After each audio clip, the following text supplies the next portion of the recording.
All right, guys, welcome back to the pod. We are here with Brandon Gross. What's up, man? I'm glad to be here. So stoked you're here. Are we good on audio and everything? Appears everything's running. Okay, sweet. Is this good here? Is that? I think so. Maybe if you need a little extension. Let me How do I extend this hog?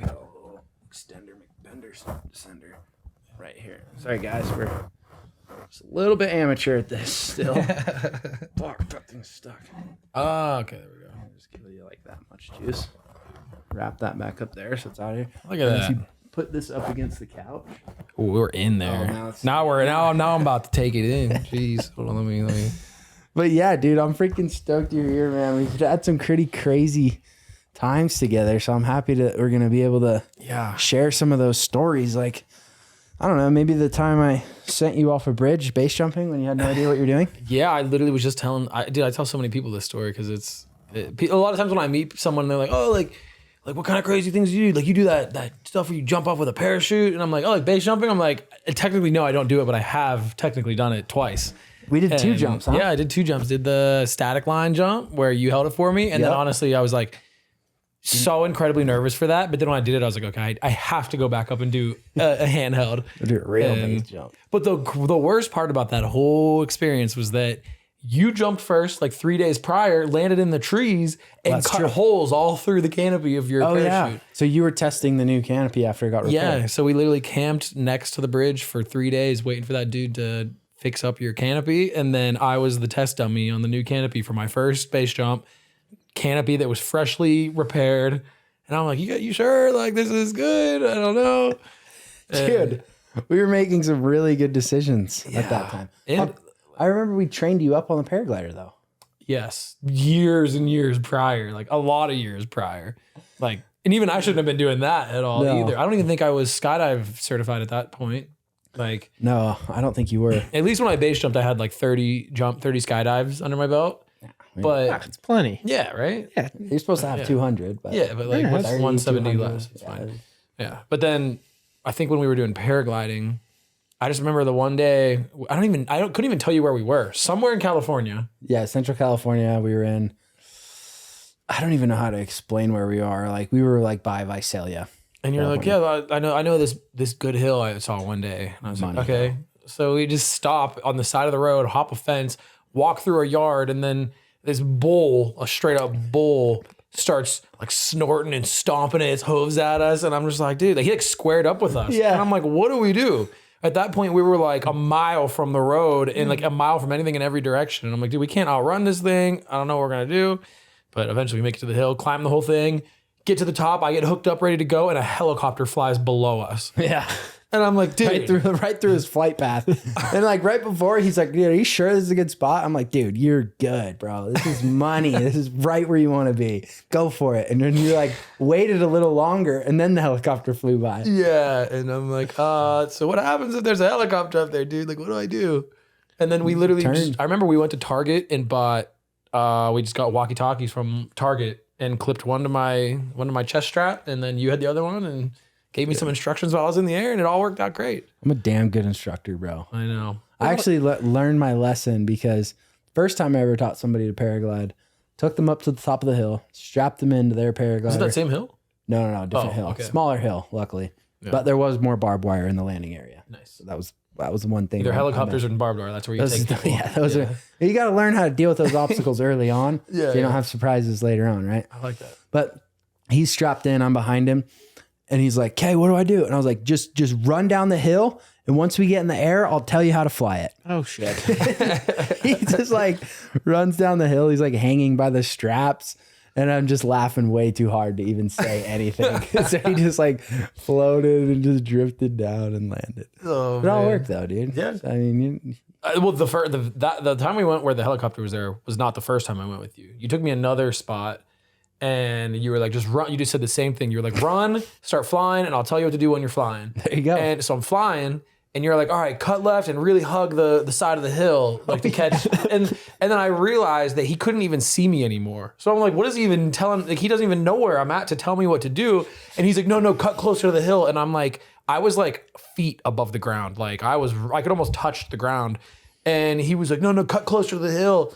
And in my head, I'm like, I have to not listen to him. I was like, I'm going to hit the ground if I go any closer to the hill. So I just completely didn't listen and went the opposite direction. And then at the end, he's like, yeah, I couldn't see you. I was just assuming.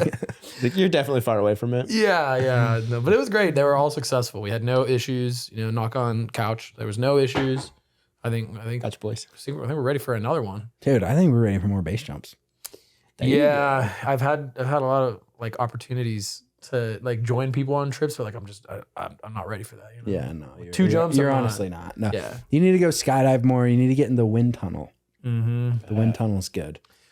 Yeah, the wind tunnel would be where it's at. But I mean, after I saw some photos of the people base jumping at Twin Falls and saw how they were opening their body position when they were pitching, and I was like, I can do better than that. Yeah. So I wasn't too concerned. And the bridge is pretty safe, because you're not, I'm not gonna like swing a 180 and crash into whatever I took off from. Yes. Yeah, it can definitely be quite a bit safer than your typical base jump. The one thing that it does get a little bit tricky about the bridge is if there's a crosswind, it gets real rotary in the valley. So that can be some choppy air to be trying to land on. But I stood up both my landings there, dude. Oh, I can't say the same. I didn't stand up some of those landings, bro. Well, the thing was I had just got that parachute from Dante, and Dante has his freaking brakes like super short so he can helicopter and doesn't have to like wrap to like do all those crazy tricks. And so I, on my previous canopy, would run longer brake lines so I could grab my front risers and pull it and kind of swoop in, right?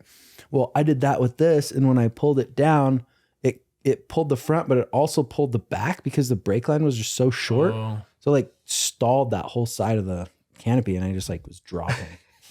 But that's okay though, man. We put a couple holes in the canopy, but nothing too terrible. And honestly, I don't know if this was before or after, but I feel like it goes back and forth with who tries to kill who, because you took me down into a hole into the earth. Yeah. That one time, that was fucked up. That was great. That was awesome. I remember I went there the one time. I had like a panic attack, anxiety in this cave called Hellhole in California, and I didn't make it to the bottom. And as soon as I got out, I was so pissed that I didn't make it to the bottom. And then I remember we were hanging out. I think we were California still. Yeah. But we were like, it was a far drive to get back to that cave. Yeah. And I remember I was like, yo, dude, check out this cave that I found. Like, we got to go. And I remember, there we go. And I remember I was like, yo, Dallas, we got to go to this cave. And you're like, where's it at? And I'm like, it's like 5 hours one way. And you're like, all right, let's go right now. And we literally hopped in the car, went. And I remember in the video, like, because I filmed all of it. And I remember at one point, you were going like pedal to the floor on the highway, covering both your eyes as I'm in the passenger seat. I was like, oh boy. But we made it to the bottom. And I remember. No idea why I was doing that. Dude, I wanted to quit numerous times when we were in that cave. Tighten that a little bit more. It'll sag. Like big one. Oh, the big just one. Crank that knob. It. There we go. There you go. It's sagging on me. No, but I remember I was like starting to panic again in the cave, and I was over it. And I'm like, yo, bro, I'm done with it. Like, I don't want to be in here anymore. Yeah. You're like, no. All right, I'll just go like 10 more feet, and then I'll see if it opens up again. Because we're like sandwiched in. We can't turn around. We could. It's like our bodies touching the walls on all sides in this cave.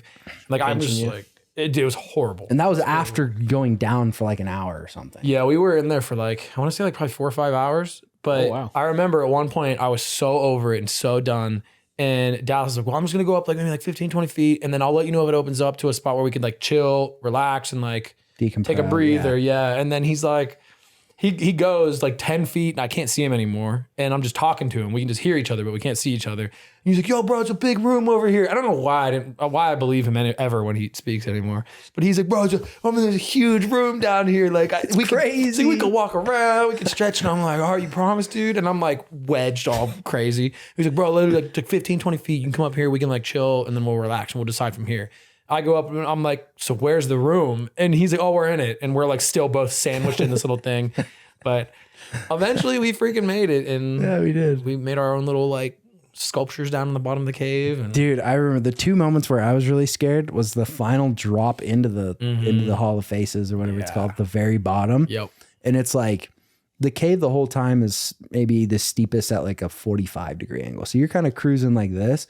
And then the very bottom is just like a vertical drop. Oh. And it's wet, it's slippery. Yeah. It's smooth rock.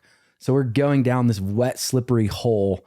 And like, I would go down a couple feet and then make sure I could climb back up and then go down a little bit farther and then make sure. But I'm like, if you slip and just can't get there, there's no cell service. No, there's no nothing. I ain't carrying you up a straight up wet hole. We're both down in there. Yeah. But we just kind of figured it out and made it all the way to the bottom. And then on the way out, this is where I actually got really bad. It was in that one little spot where I think they call it the corkscrew. Yeah. Where it gets real tight and bendy at the same time. Ooh. And you have to like get in this little hole, and I'm like this, and I'm like having to shimmy like this to get my head down into this section. So I'm like literally in a ball rotating like this in this little space to try and get my head like back over there. And like I hit one spot where it really tightened up, and I'm like moving like this much at a time. Like I can only rotate like super slow. I was like, dude, this is fucked up. Like, why are we in this hole right now? Yeah, dude, It's tight spots. It's pretty brutal, but I don't know why. I've been there 5 times now.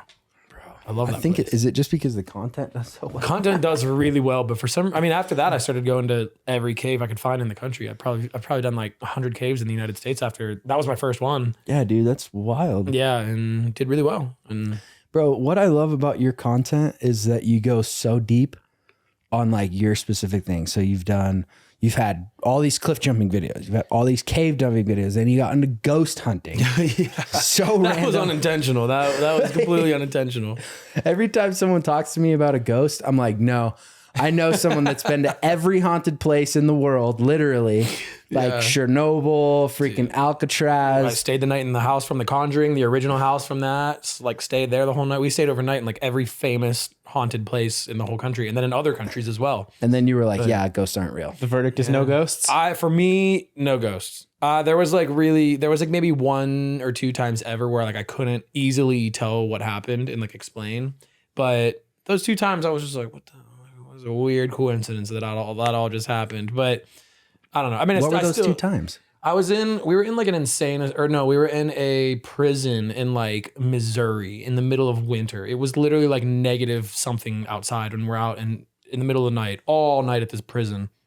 We were there all night. And then finally we ended up going into like the worst of the worst area where like the baddest of the bad prisoners stayed. And it was like way underground, it was a long hallway with a bunch of cell doors on the right-hand side. Mm-hmm. And I remember like we had these little motion lights you could just buy from like Walmart where like you like set them on your walls or something, and if you walk by, it'll light up for you. Yeah. So we put one of those in like all the doors of the cells, and then we walked way down the hallway away. There's no other entrances to that area, so like it was just us down there. And then we set this one, like it's like a big box. It's kind of like a little gimmicky thing. It's kind of like the same thing. It's kind of like a motion sensor. Okay. Like it has like a big antenna on it, and if you get close to the antenna, it'll go off. It'll like make a noise, and the lights will go off. And we set that in the middle of the hallway, and then we had lights in all the cell doors.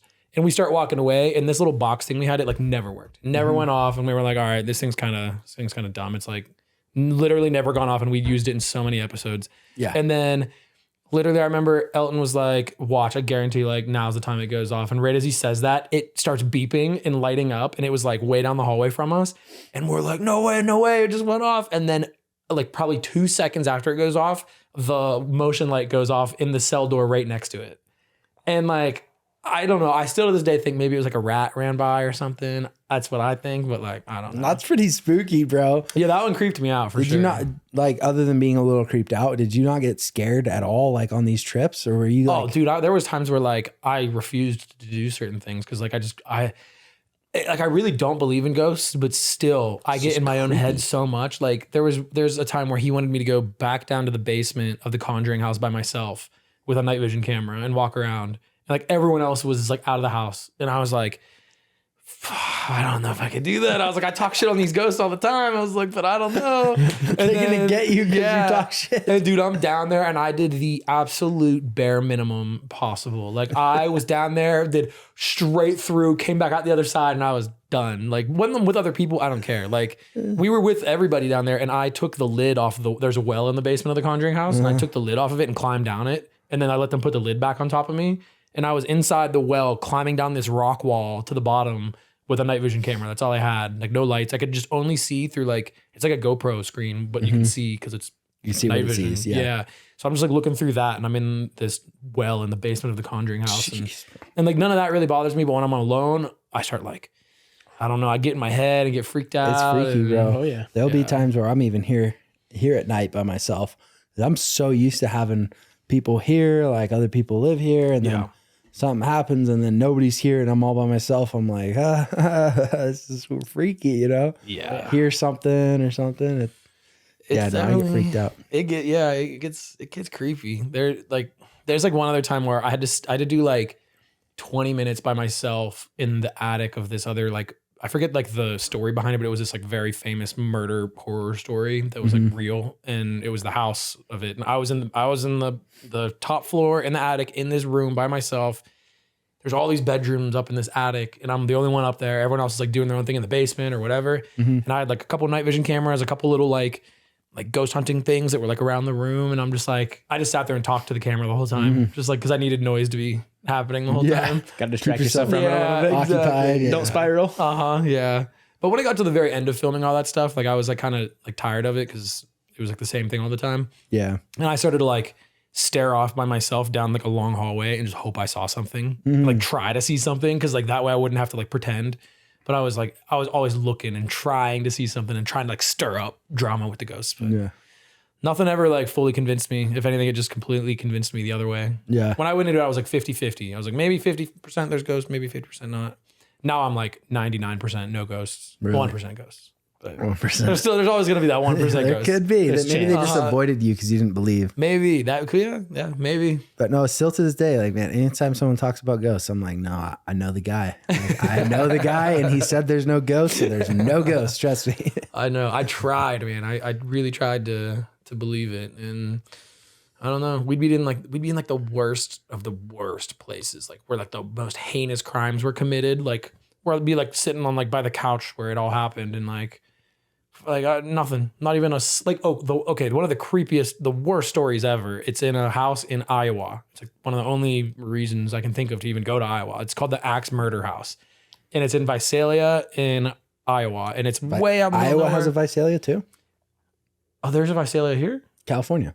Oh, I'm pretty sure, unless I'm mixing it up. But it's a little tiny town. All the towns are tiny in Iowa, but it's like we went there and like this house, it's horrible what happened there. It was like it's like these two people were sleeping there. It was like the kids were having a sleepover. There was tons of kids there and like babies and stuff.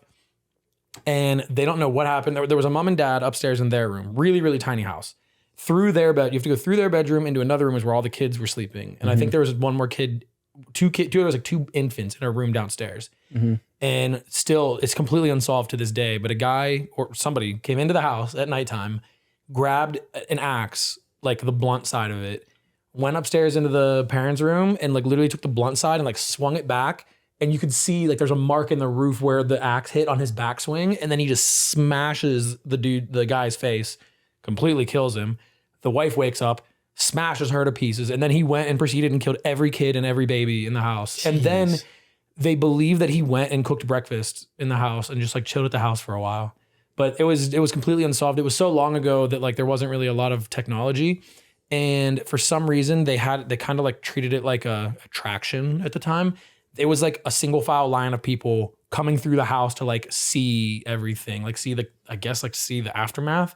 And there were so many people in and out of the house after it happened, like the next day, that like they would never figure out anything DNA wise. There were so many people in the house and never figured out what happened. Weird, bro. But we stayed there all night long, and like not even the slightest creepy thing happened. Nothing. I was just like, it was like negative 20 degrees outside, inside the house, super freaking cold. We actually had like a fan from the YouTube channel like flew out and came with us to the house, and like this like younger girl was in the house with us too. But like, was she freaked out? No one was really freaked out that time because like nothing happened. Like I was like, man, this is like one of the worst stories I've ever heard, and nothing. I don't know. Freaking wild, dude. Yeah. That's crazy that they used it as an attraction. You would think that they would know better than to mess the crime scene up. Be like, hey, like this is one of the worst things anyone's ever heard of. Maybe we don't let people inside. But I guess somebody just wanted to get that bag. Someone probably got a bag off of that. $5 a walkthrough. Yeah, I know, probably. Jeez, dude. Yeah, but that house is still standing out there. That's gnarly, bro. It's pretty wild. So what did you transition into after your ghost hunting ventures?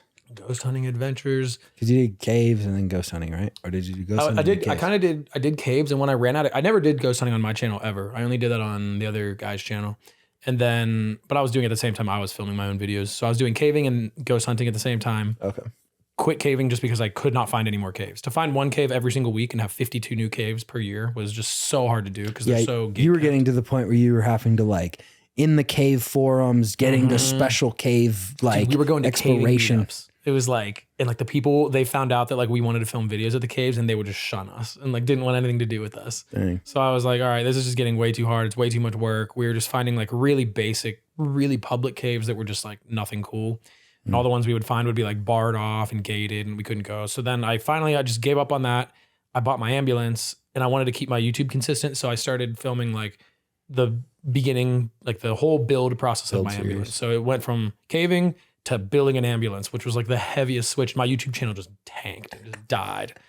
And I love that you just did that though. Like you're just like, fuck it. I'm just going to do what I want to do. It was like, I guess it's better than not posting videos. I might as well just keep posting them, even though like everyone's here for caves and all of a sudden they're going to start seeing an ambulance build from scratch. Like what is that? So I did that and then lost so many views. And like, it was to the point where I was going to quit YouTube altogether because I was making like $200 a month. And I was like, well, and I'm paying an editor at the same time. So I'm negative money. And I was like, this just doesn't make any sense. Like this. So I hired my editor, was in the negatives for a couple months. He brought me back up to at least being able to pay him, but I was still just breaking even. And I was like, I don't know.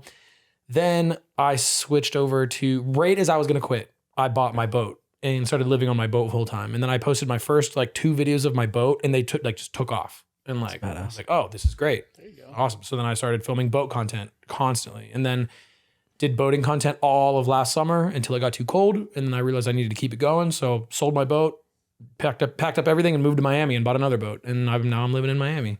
That's so sick, dude. And now you're about to buy another boat. Yeah, I'm actually flying back tomorrow to Miami, hopefully to buy another boat. And then one that I can live on full time. The one I have now down there is small just to learn what I'm doing. And then that's what I've been filming. All my boating content is just a small fishing boat, just figuring out how to boat in the ocean. I took it to the Bahamas and now I want to buy a big boat and like be able to have friends could come down, have a spare bedroom in the boat. They can come down and hang out and rip out to the Bahamas. Bro, I got to get out there. Absolutely. I'm going to get out there here soon. Yeah, I'll get it all dialed in and then you can come down, rip out the Bahamas. I think next month I don't have any trips planned. That would be perfect. I don't know what you're up to, but that'd be perfect. I'd love to go to the Bahamas, bro. Bahamas is sick. How long does it take? In the new boat that I'm going to get, it would take a long time, but it's like autopilot. You just hit go, cruise slow and let the boat take us there and we can do whatever we want for a couple hours. I mean, on my boat right now, it's like from Miami to Bimini, which is the closest island. It's 55 miles. So I was cruising around 30 miles an hour. It took me like a little under 2 hours. Oh, okay. But that's cruising 30 miles an hour. The new boat that I'm getting can cruise at like 25 to 30, like comfortably it'll cruise at like 20 to 25, but that's burning like such a ridiculous amount of diesel fuel. So I'm just going to put it at like, keep it cruising, like not get up on plane, just like be plowing the water the whole time. And it's just like around 10 miles an hour. So I don't know whatever that math equals, but yeah, just cruise 10 miles an hour, hit autopilot, let it cruise. 5 hours? Probably, yeah. 5 to 6, Yeah, but it'll be different because we can like go downstairs and cook food and like chill. Like I don't have to be like on my boat now. I'm like on the steering wheel the whole time, like white knuckling it, like hitting all these giant waves and like hoping everything's okay and things aren't falling out of the boat. We're taking waves over the front of the boat, but like the big boat should be just 10 miles an hour cruising. We'll walk around, do whatever. Like the guy that I'm trying to buy it from, he's like, he just took a 27-hour trip from one of the farther islands in the Bahamas. And he's like, yeah, I just hit autopilot. It took me 27 hours to get to Fort Lauderdale and I was taking naps. I'd go downstairs and sleep in my bed. Like I'd make some food, hang out. And he's like, it was just chilling. Badass, dude. Yeah. So it'd take a while, but I have a friend right now that's like, to get to where he's at in the Bahamas, it would probably take like 30 hours. Oh, he's like all the way south. He's way out there. Maybe a little bit less than 30, but still a long, long time. Well, so you were saying you would just go down and then turn around a couple hours later? No. I want to stay multiple days, right? I'm trying to stay out there for like a month or two. Okay, cool. Yeah. But like if someone comes down and like goes with me, they can just take a ferry back anytime they want or fly back. Oh, cool. You know, like if like take a ferry over to Nassau and then Nassau has like the main airport and you can fly out of there. Yeah, I've been there. Or I think a lot of them just have ferries that take you back to Florida anyways. And they're like high speed ferries. So like I think you can do that. Yeah. So I'm just planning on going out there and just if friends want to come out while I'm out there, they could fly to Nassau, take a ferry over to where I'm at, or I could pick them up there. But that's kind of what I'm trying to do is just go out there and film content in Bahamas for a couple months. And get your scuba certification. If I don't do that while I'm out there for 2 months, then I don't You'll never do it. Yeah, exactly. Yeah. Dude, but you got to do it just so you can get the food. I know. I really want to catch and cook my own food. That'd be nice. Some lobster. Yeah. Free lobster. Stop buying all this garbage food from Walmart. No, dude, you just bring a freaking big old jug of olive oil, big old thing of salt. Boom. You're good to go. Yeah. Fish, catch a fish, take all the guts and the eyes and whatever you don't eat, throw it out for the next fish. Yeah. No, I need to learn all that, but I have a lot of people that have been reaching out to me to teach me. They're like, yo, you got to come out. I'm a spear fisherman. I can teach you this. I can teach you this. You can come on my boat. You can go on your boat. I'm like, yeah, man, for sure. Well, you can hold your breath for pretty long, can't you? Decent, yeah. I definitely could do some good free diving for sure, yeah. Yeah, so you don't even need a scuba, really. No. A lot of water's pretty shallow out there, isn't it? Yeah, once you cross from the Gulf Stream, getting over to Bimini, that's the worst thing. Is like the water is ripping north all the time, really fast. So it's just right between. It's just like a massive funnel of water shooting north. So getting there takes longer than coming back, I'm assuming? It's both. Just crossing from to the first island. Once you get to Bimini, you're chilling. Everything else, from there, it's pretty much shallow water everywhere. There's a few spots it gets deep with some big waves, but for the most part, once you get to Bimini, everything else is shallow. And it's way calmer seas, but just crossing that Gulf Stream to the first island is just violent water. What's it going to cost in your new boat to get there? Fuel? It honestly might cost the same or less than my little boat. Really? If I do it slowly with two diesel motors, yeah. My friend has a 70-foot boat. It's enormous. And it's got he's got a jet ski on the roof. He tows another boat behind him. It's got 4 bedrooms. The kitchen's bigger than any house I've ever owned. And it's enormous. And he has this huge boat. Engine room is probably the size of this room that we're in. Damn. And you can walk around both motors. You can have a bunch of people in the engine room walking around. And that boat gets a little bit worse gas mileage than my little fishing boat does. Cause damn. Yeah, he's getting 0.8 miles per gallon. I was getting 1.35. Okay. Yeah. Not bad. So it's almost a gallon a mile. And it's 55 miles. So you need 60 gallons or something.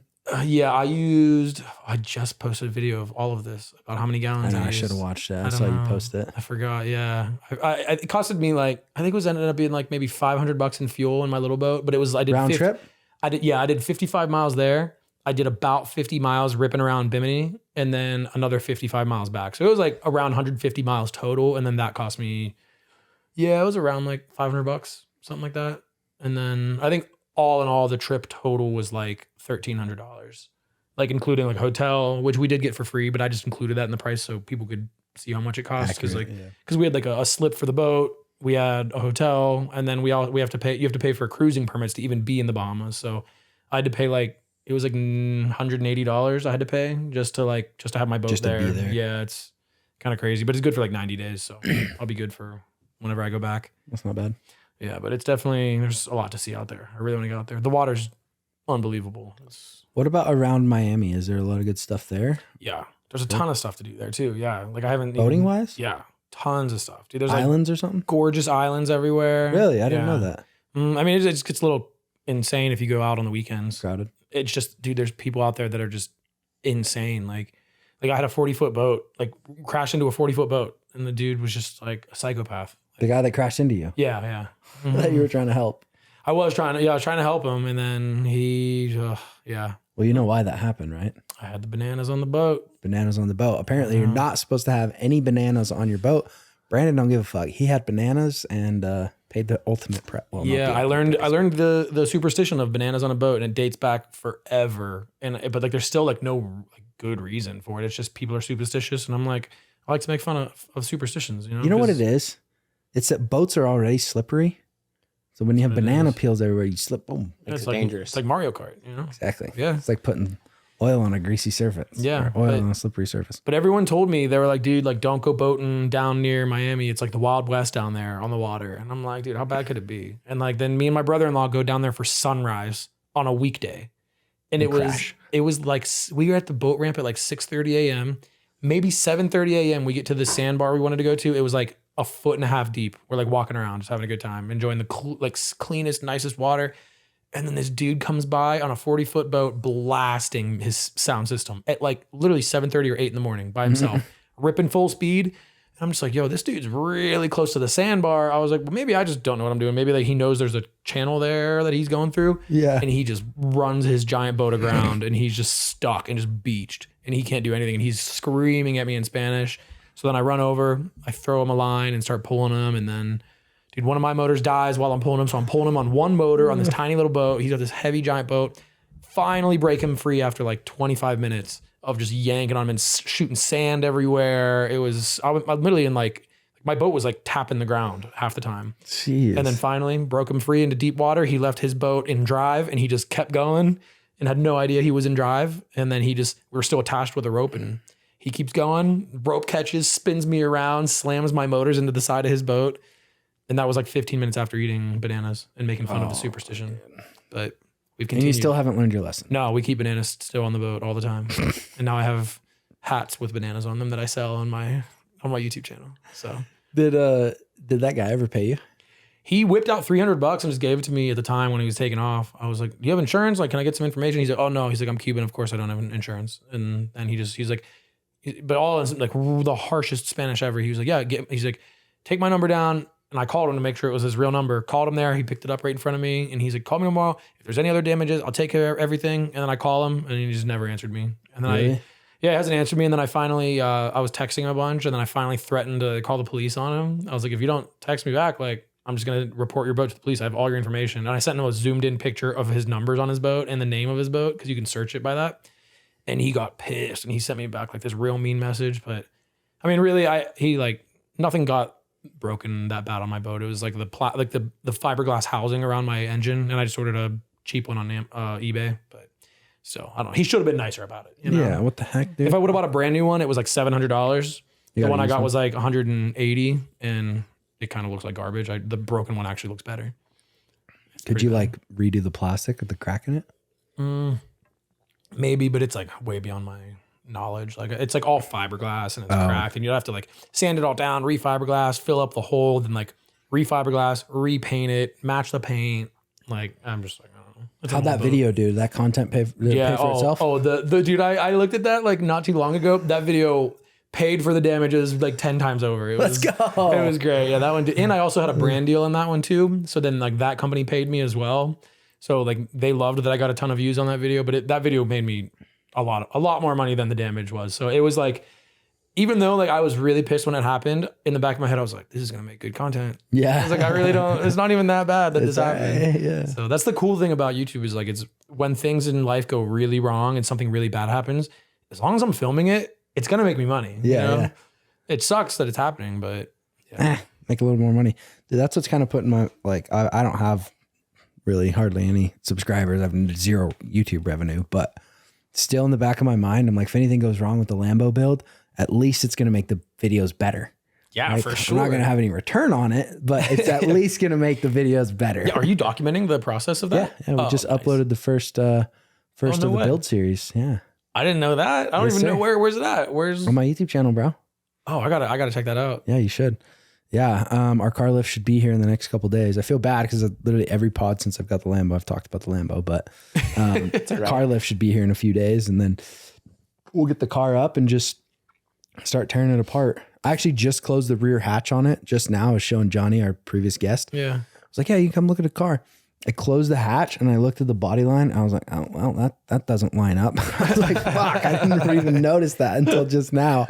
Yeah. Like, oh, no, I feel like any honest person can't like they can't be mad at you for talking about a Lamborghini. Like if you got a Lamborghini in your garage, like you're going to be stoked on it. Yeah. You're going to want to talk about it. I would be. It is broken.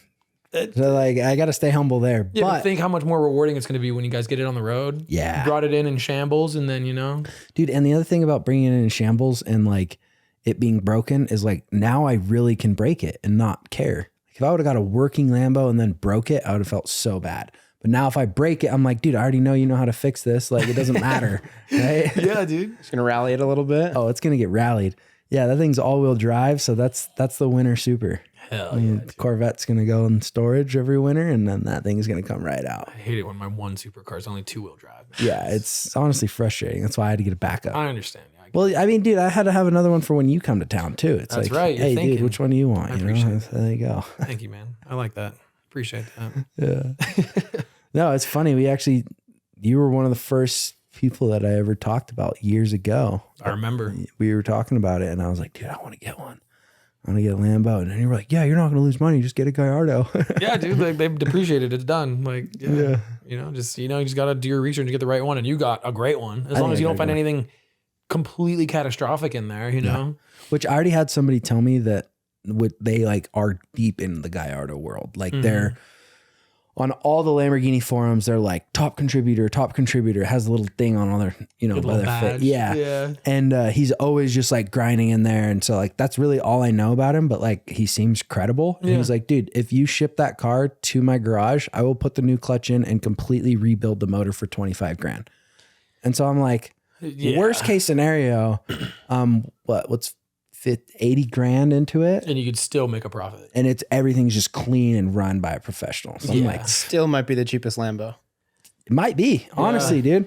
Yeah, I mean, there was a couple people that kind of was like, no, that's not the cheapest. And I'm like, okay, yeah, I'm not talking about a destroyed one that was in a flood, right? Yeah. Like, what happened to this one? What is the case with it? Dude, I don't really know. To be honest, I don't really know a whole lot about the backstory. Like, who's the guy that you bought it from? How did you even hear about it? He was a pawn. He's a pawn shop owner. We're actually going to have him on the pod here pretty soon, but he owns a pawn shop. I met him through mutual friend, Brian Wrigley. And it's crazy, bro. Cause like I was already looking for a green Gallardo. Like that was the car that I wanted. And then he posted it on his Instagram story and was like, yeah, dude, I've had this car forever. Like he was pretty much just using it for marketing for like his pawn shop. So it literally just sat in front of his pawn shop for like 2 years. And then like a year and a half, 2 years ago, he was like, all right, I need to like rebuild this car. So then he brought it into a shop, sat in the shop for a little while. And then just like few months ago, they started getting stuff repainted and ordering parts and starting to take stuff apart to kind of like get it back up. So he was posting kind of like on his Instagram story showing like, oh, this is what we're starting to do. And I was like, dude, that thing's sick. Like I was looking for one of those. And he's like, dude, like, I don't care. Like I have cars and like if we're just putting it back together, I'm just going to sell it. But if you want to buy it before we do anything, then I can get you a good deal. Yeah. And so it all just kind of worked out. And yeah, it's going to take some paint and cosmetic stuff, but I'm just excited to document the whole series, like document the whole process and then just rally the fucking piss out of it. And not even care, dude. Like, yeah. Like if you bought a regular, like a working Lambo, you'd have not a lot of content out of it. Yeah. It'd be like, oh, look, this guy just bought a cool working car and it's good.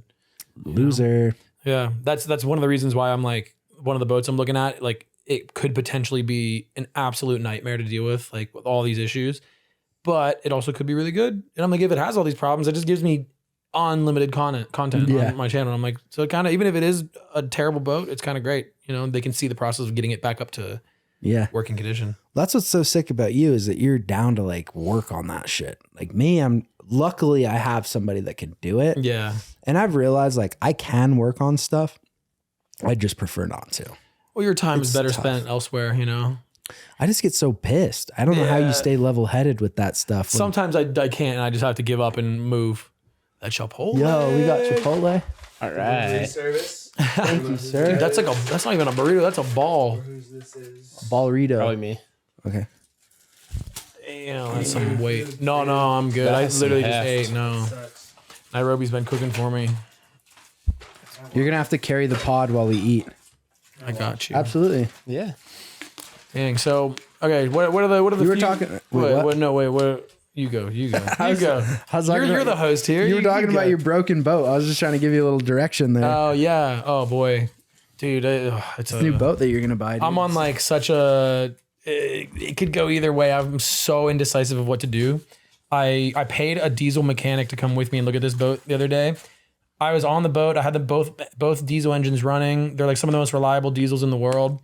Cummins 6 BTA motors. They're great, but the dude has no idea how many hours are on them. It's like some weird janky story. It seems very questionable of this whole boat. He just seems to know nothing about it. But we started the motors, ran them for like 30 minutes. They sounded great. No issues. I drove 3.5 hours to this dude's house to look at this. And he's like, well, next good weather day, let's take it out. Bring anyone you want with you and we can test everything out. So I pay this diesel mechanic to come with me. He drives like an hour to this guy's house. I drive another 3.5 hours to dude's house. I'm 5 minutes away from the guy's house, and he calls me and he's like, "Hey, we got a little bit of an issue." He's like, "Boat won't start, neither of the motors." And I'm like, "Dude," he's like, "We can just do it another day." And I'm like, "Bro, no. This is 7 hours round trip for me. Like I have a guy. He's behind me. Like he's about to be at your house too." So we go there and like couldn't get the motors running. There's some issue. He didn't know what it was, and dude, we took oil samples of both motors, both transmissions, the generator. I paid for all the oil samples, which was kind of pointless because like you shouldn't take oil samples when the motors are cold, but I couldn't really do anything else, and the guy's already paying the guy to be there. So I just got the oil samples back. 3 came back good, 1 came back questionable, and 1 came back kind of bad. But like, dude, I've been sending this to everybody, and some people were like, "Oh no, like it could be really bad. It also could be great. Like it could just be something simple." And I'm just like, you're just getting like a mix of responses. dude, yeah, I don't know. And then now the dude's like, "Hey man, like I'm showing the boat to like 3 more people on Friday," and I'm just like, "Damn it! If I just like spent all this money to look at this and How much into it are you? I'm like $500 into it in 2 full days of my time, but if I pay, like I'm gonna pay to survey the whole boat, which would end up being $1,500. And if they find something bad with like the hull of the boat, then it's like, all right, well, I just wasted $2,000, but it saved me from dropping all the money on the boat and then finding out, down the road. I don't know. So I don't know what to do. I'm like, maybe I just take a risk and just say, fuck it, even if it is bad, because then it gives me content, like I said. But is that like your main prospect for a boat right now? I have 2, but the other guy is kind of just like pissing me off now. Why? What's going? Dude, I had to fix something on my trailer, so I had to put my boat in the water.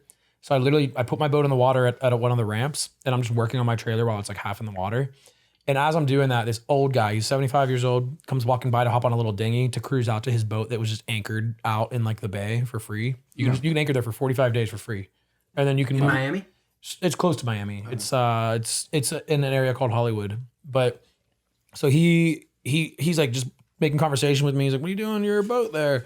And I was like talking to him, and I'm like, "Yeah, I'm like trying to sell this thing. I want to buy a bigger boat." He's like, "Oh, like how big?" He's like, "I got a 40-foot boat sitting out there." He's like, "That I've taken to the Bahamas. I live on it full time for the last 6-7 years." He's like, "If you're interested." And I was like, "Dude, can you take me out on your dinghy?" So I hop on this dude's dinghy with him. He takes me out to his boat, shows me around his boat. Like it's an old boat, but it's got twin Caterpillar, like really reliable diesel motors.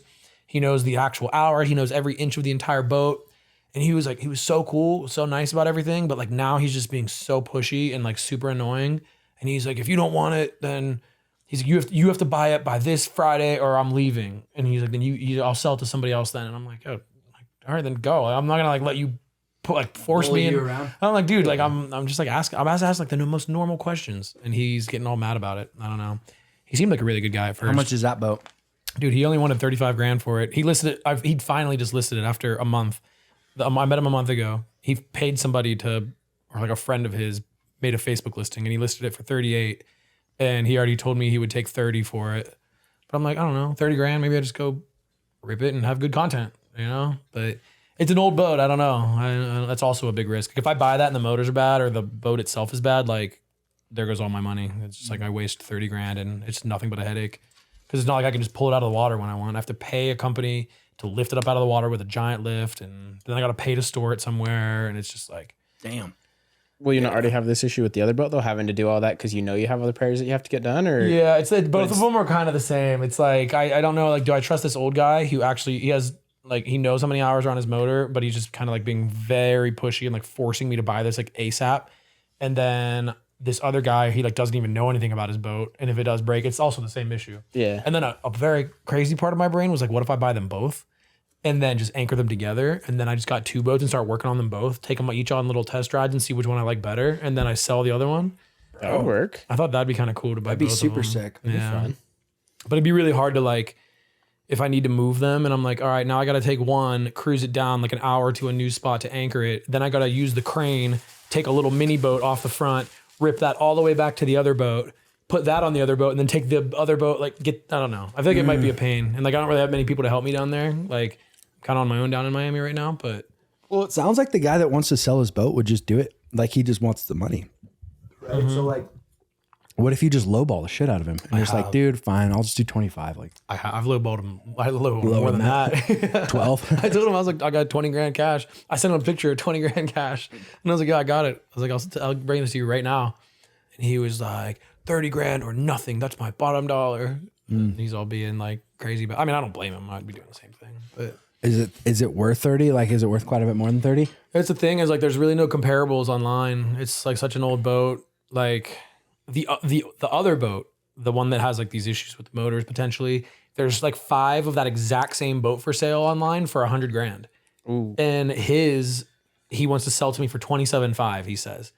So I'm like, Bro, do it. Upside there is a lot. I know. I'm like, dude, even if if to both fix those motors, like motors, just yeah. exploded on me on the first day, like I could put 2 brand new motors in there and still be like ahead of the game. Bro, run that shit. Yeah, that's kind of Is that the super like crazy looking one? The one that you showed me? Yeah, I showed. Oh no, that one. No, that one's like That's a third option. that's a third option. But like I'm looking at these 2 boats that are like old diesel motors and only around like $30,000. But then like that one was $280,000, but it's like a legitimate like Badass bougie yacht. Yeah. And I was like, I'm also thinking about doing something like that and like putting down like a fat down payment and then just making payments on it because I could charter that boat out for like one day a month and make a bunch of money and that would be paying for the boat. Or I could just, but I was just thinking about, I don't know. I got so many ideas. I kind of want to buy a giant boat like that and just straight up charter it every day. Bro, just run it into the ground. Badass. Yeah, just be like big parties on the boat every day. Big with ass people yacht. Yeah. And then That's my vote. That's your boat? I vote for the big ass yacht. there's a 4th option technically. This guy keeps blowing me up. He owns a charter business and he wants $85,000 for his boat and he wants to sell me his charter business with it. And he like really wants me to just run his charter business. And I'm like, maybe. And he's been like blowing me up, but I've just been like traveling and out here and like I need to like sit down and like be focused. Too many opportunities to deal with, huh? I know. I need more people down there with money that want to just like hop into some crazy boat business and see if we sink or float. I don't know. Well, you've only been down there, what? How many months? Since November, December, January, February. 4 months. Bro, I feel like in a year, you're going to have so many people that you can pass opportunities to that you're like, could make money here, but I already am busy with other stuff. Like, here you go. It's kind of that's kind of what I'm thinking. I have been making a lot of really good connections and like making mutual friends through like I went to look at this other boat. The dude wanted like $175,000 for it, but it was like one of the top of the line, like luxury yachts, but like one of their smaller versions of it, but it was still pretty big. Yeah. And I go look at it and like the dude, like I'm just like bullshitting with the guy. And then we found out that like, we know so many of the same people in Miami. And he's like, wait, I'm like, you know, this guy, he's like, dude, he's been my roommate for like 5 years. He's like, we just like, I just moved out. He's like, but I lived with him for like the last 5 years. I'm like, no way. It's like, I've known him since like whatever, but it's like all starting to like tie together and like making more and more connections and networking. But now it's just the web is coming together. yeah, that's what I'm working on. But it's badass, dude. I'm glad you're out there doing that so that when I go to Miami, it's just like, boom, I already know everybody. exactly. Yeah. I'm eating all the, You put in the dirt work. now, yeah. But you're doing the same thing here. You're building the compound out. And Yeah, like, dude. You're putting in all the legwork here so I can come out and enjoy it and Yeah, just dude. have a good I'm time. going to make this place a lot more entertaining over the next couple years. That's for sure. Mm-hmm. Yep. dude, Put a can't cliff wait. jump in. We're thinking about trying to figure out how to do a little ski slope What? off the side of the building over there. No way, Yeah. dude. Every time I come out, there's a new ridiculous idea that I never could have imagined. Like, Ultimate compound. I just want to fill this place up. There's nothing left to do. Concrete skate bowl back here, pond in the front lawn, and then on to the next one. what are you doing trampoline wise? Oh yeah, indoor tramp over here, back on the porch, next to the pond. I figure there's gonna be a like a fly bed somewhere. There's Yeah, a big honestly, trampoline. we should just put that in because that's probably the cheapest, most valuable thing we could add. A couple grand and be done. I think they're pretty like that square one that we were on in Woodward, like that. That one's like $8,000, isn't it? What are they? 12. But also, if you want a wall tramp, you're spending 15 grand probably. On an indoor or in ground. We can start to dig out a hole. In ground wall tramp. Yeah, Yeah. 15 grand. Really? Yeah. I mean, I helped Elton build his at his house. He was very deep into that one. Really? When he dug, he had the hole dug in his backyard, and then he had to like, it was starting to collapse. So then he had like all these reinforcements, Brick? and like no, it had like wood and all this stuff. But then the wood started like bulging out and breaking, and it was a pain. I'd do it dude. right. And I'd have my boy Mason come over and install it properly. Oh, he'd Yeah. take care of you. You want a mic, brother? That wall tramp brought so many people to his property. Though. It did. It really. That's really why I did. want to do the That's why I'm like trying to add more stuff. Like, dude, just even the podcast. Like, Oh, yeah. I know, right? dude, Like, the podcast has been clutch. We're only freaking. This is our 6th episode. Oh yeah. I actually forgot to do a tally on our last one. Oh, I'm just gonna do double tallies right now. What do you mean a Do it. tally? Keep track right here. Oh, what's this here? Oh, nice. Oh, And then there's yours. boom. We're up Alright. there. Dude, I can't wait to come back in like summer and it's going to be tallied all the way down the freaking wall. That's the plan. Have to get a new wall for it. Yeah, dude. That's the plan. Let's just freaking tally it up. We've been grinding, dude, and it's crazy because I haven't done like a new venture like this that's just been like so much fun. Yeah. You know, it's been a long time since I started something. Like normally the beginning, yeah, there's excitement, but it's just like the amount of work that goes into getting something up and going and off the ground. But this has been so chill. It's because I have the right partners, dude.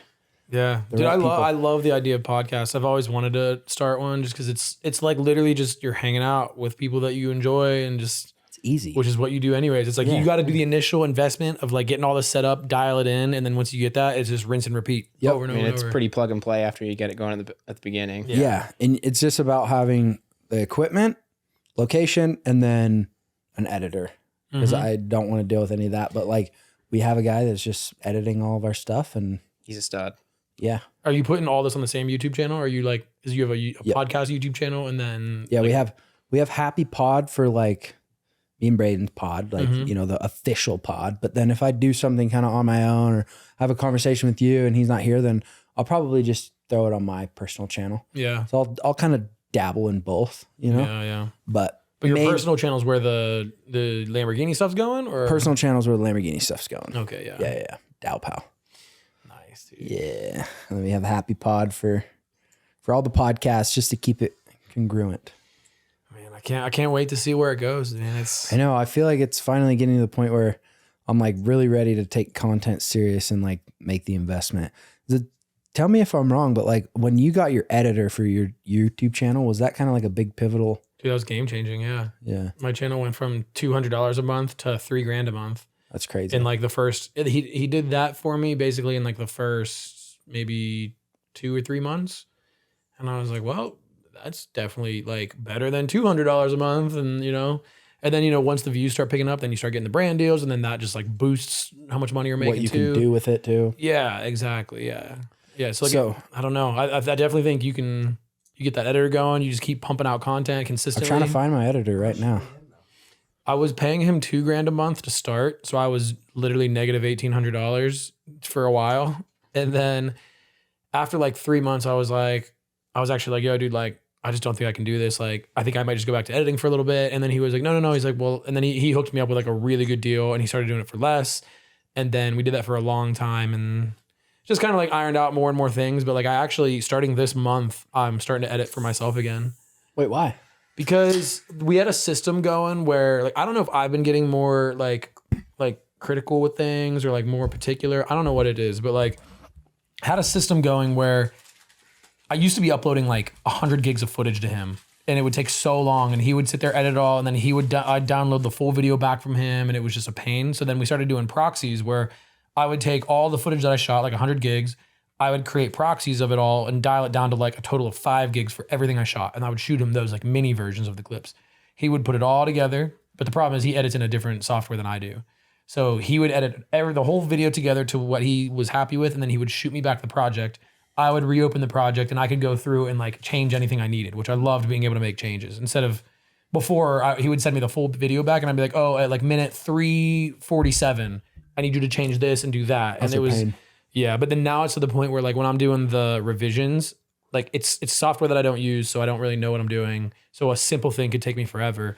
And it got to the point where like I was spending maybe 5 to 7 hours like doing revisions. And I'm like, if I'm editing for that long, I kind of would rather just edit it myself. Because on my software, I can do it that fast. Yeah. So So you're gonna find a different editor, or you're just gonna cruise solo? no, I'm gonna cruise for myself for a little bit. I haven't edited in so long, so I'm kind of enjoying the process of editing things how I want them to be, and so I'm going back to editing for a little bit. It sucks because it takes up a lot of my time, but I don't know. We'll see. We'll see how long that lasts. So your editor has availability? He does. He does. He does. Maybe you should send him over at least. See if we I can do it. recommend everybody to him. He's Really? literally like he goes so above and beyond for everything. Like he does thumbnails. He'll brainstorm titles with me.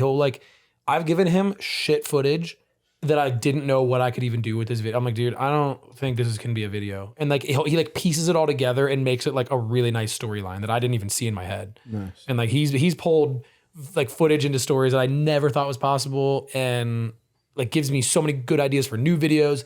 Like just I don't know. He's kind of like a therapist, and just like an idea guy. Like he's like he's like an all in one dude. Like I'll just shoot him like I'm like, yo, here's what the video's about. Here's what I'm gonna go to film. What do you think the thumbnail and the title can be? He's like, well, I don't think it should be that because of this. You got to think of this, and he's opened my mind to so many different things. Like, bro, send me his info. I will. I'll shoot you. You just Dropbox it? Do it on Google Drive, but you can probably do whatever. Google Drive? Yeah. You send all the footage? Mm-hmm. Then how much is he? I mean, it's case by case. Like this would be so different than my stuff. Well, we have an editor for this, but I need an editor for my actual. Oh, for your channel, which would be more like vlogs, more like kind of like vlogs with like montage adventure style and stuff. It'd be pretty similar to your videos. Yeah. Like as far as how long do you think your videos would be? I don't know. I mean, for the build series, the first one was like 20 minutes. Yeah. Probably be like 20 minutes. Yeah. I'll shoot you his information. You video? can talk to him about it because I kind of just laid him off on accident. I think. How long ago? Well, he was like, it kind of worked out like he was going on like maybe 2 weeks ago, a week ago.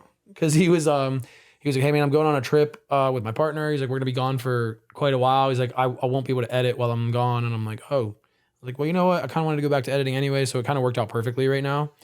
And then like Gunner's kind of helping me out with a little bit of stuff here and there too. Like helping me out with thumbnail IDs and Gunner's titles and stuff. My brother-in-law. My brother-in-law. Yeah, so he's the one that always comes out and films with me when I film all the boat content. But he's leaving me in Florida, going back to good old Pennsylvania by yourself. You getting rid of the house you're renting? Mm-hmm. We're done March 31st, so I got like a month to get a boat. Yeah, I got a month to get a boat and get out and sell my boat. Yeah, I don't know. We'll see. Moving quick. I don't like it, but I don't know. I got to do it. I'll do another adventure, right? Yeah, it's like I got to step into it a little. I know. I'm kind of thinking about like maybe like I'll get back. I'm gonna get back tomorrow or Thursday or something and just start taking photos of my boat, make a listing, get rid of it, and force myself into buying this other boat and just dive right into it and I don't know, see what happens. Yeah. So you wouldn't be able to just fix the boats while they're on the water, like those engine stuff? Yeah. So I have 3 different options to do that. So say I buy one of these boats. It's got engine problems. I can anchor it in one of these little anchorages where like the old guy has his boat. I can keep it there for 45 days. For free. But there's been so many issues with all of Southern Florida where like people will have little dinghies and they'll cruise their dinghy over to like a dock somewhere and just leave it there for the day. And then they'll rip their car somewhere and like go do what they got to do. But Florida pretty much shut all of that down. It's like everywhere, like they call it landing. So like landing a dinghy somewhere at a dock is illegal now. So there's like, it seems like they kind of look the other way at this one spot near my house. Mm-hmm. So I could do that, but it's like, okay, say I'm working on the boat. I need one thing. Okay, hop on the dinghy, cruise to the dock, tie it up, leave it there, get in my truck, go to the store, come back, get the dinghy, go back to the boat, fix something. Oh, I forgot one thing. Back in the dinghy, back to the dock, back in the truck, back to the store. Dang. It's like my other option I was looking at is just buying like 1 month of dock space. Cause like people have it at their houses. Like people have these giant houses that have no boats. So they'll rent out the spaces. But it's like, unless you're like an hour and a half down a canal away from the ocean, they're incredibly expensive. Like for that size boat, like a 40-foot boat, it'd be like, I've seen some that are like $4,000 to $10,000 a month. And I'm just like, dude, there's no way I'm doing that. But if I could find one way down a canal, and I found a cheap one that was like maybe $1,500 a month. And I'm like, I'll pay 1 month, keep it at this guy's house. I can, do that. It said it had parking too. So I was talking to the guy and I'm like, hey man, I want to keep my boat there. Would I be able to like just cruise in and out and be like working on it every day? He's like, oh no, definitely not. Like you cannot be working on the boat every day. And I'm like, all right, well, there goes another option that I had, but I'm going to keep look for a better one. What if you went down to the Bahamas to fix it? Everything's super expensive and parts are limited. Oh. Really expensive there, and then parts are super limited. What if you went like northern Florida or like that could be an option, is going to northern Florida. Like the farther north you go, the cheaper it gets. Mm-hmm. But the other option is you can pay boat yards they'll pull your boat out of the water and they'll put it on blocks. And then it's just in their yard and you pay per day. And it gets more and more expensive the longer it's there. So they'll charge you like $30 a day for the first 10 days. Then it'll go up to like $45 a day just to incentivize people to finish their projects and get out of their yard. Yeah. So I was thinking about that, but then I'm like, okay, I do that. I can't live on the boat in a boat yard. So then I got to get an apartment too. then I got to be paying daily to keep my boat in a boatyard. So I'm trying to like, What about a camper on the truck? I could do that. It's just hot down there, dude. It's getting hot. Yeah. So I don't know. I already got companies that like they want to send me like products for a new boat. Like these companies want to send me like thousands of dollars of lithium batteries for a new boat that I don't even have yet.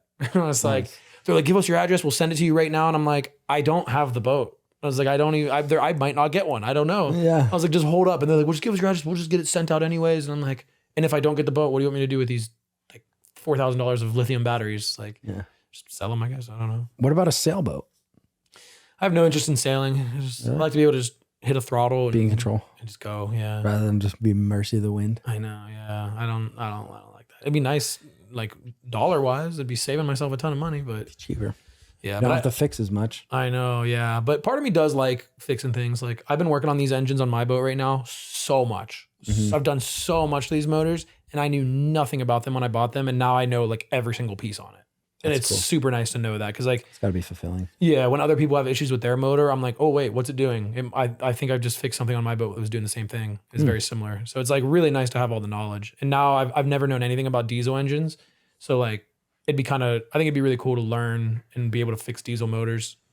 Yeah. But I don't know. Dude, that'd actually be really cool.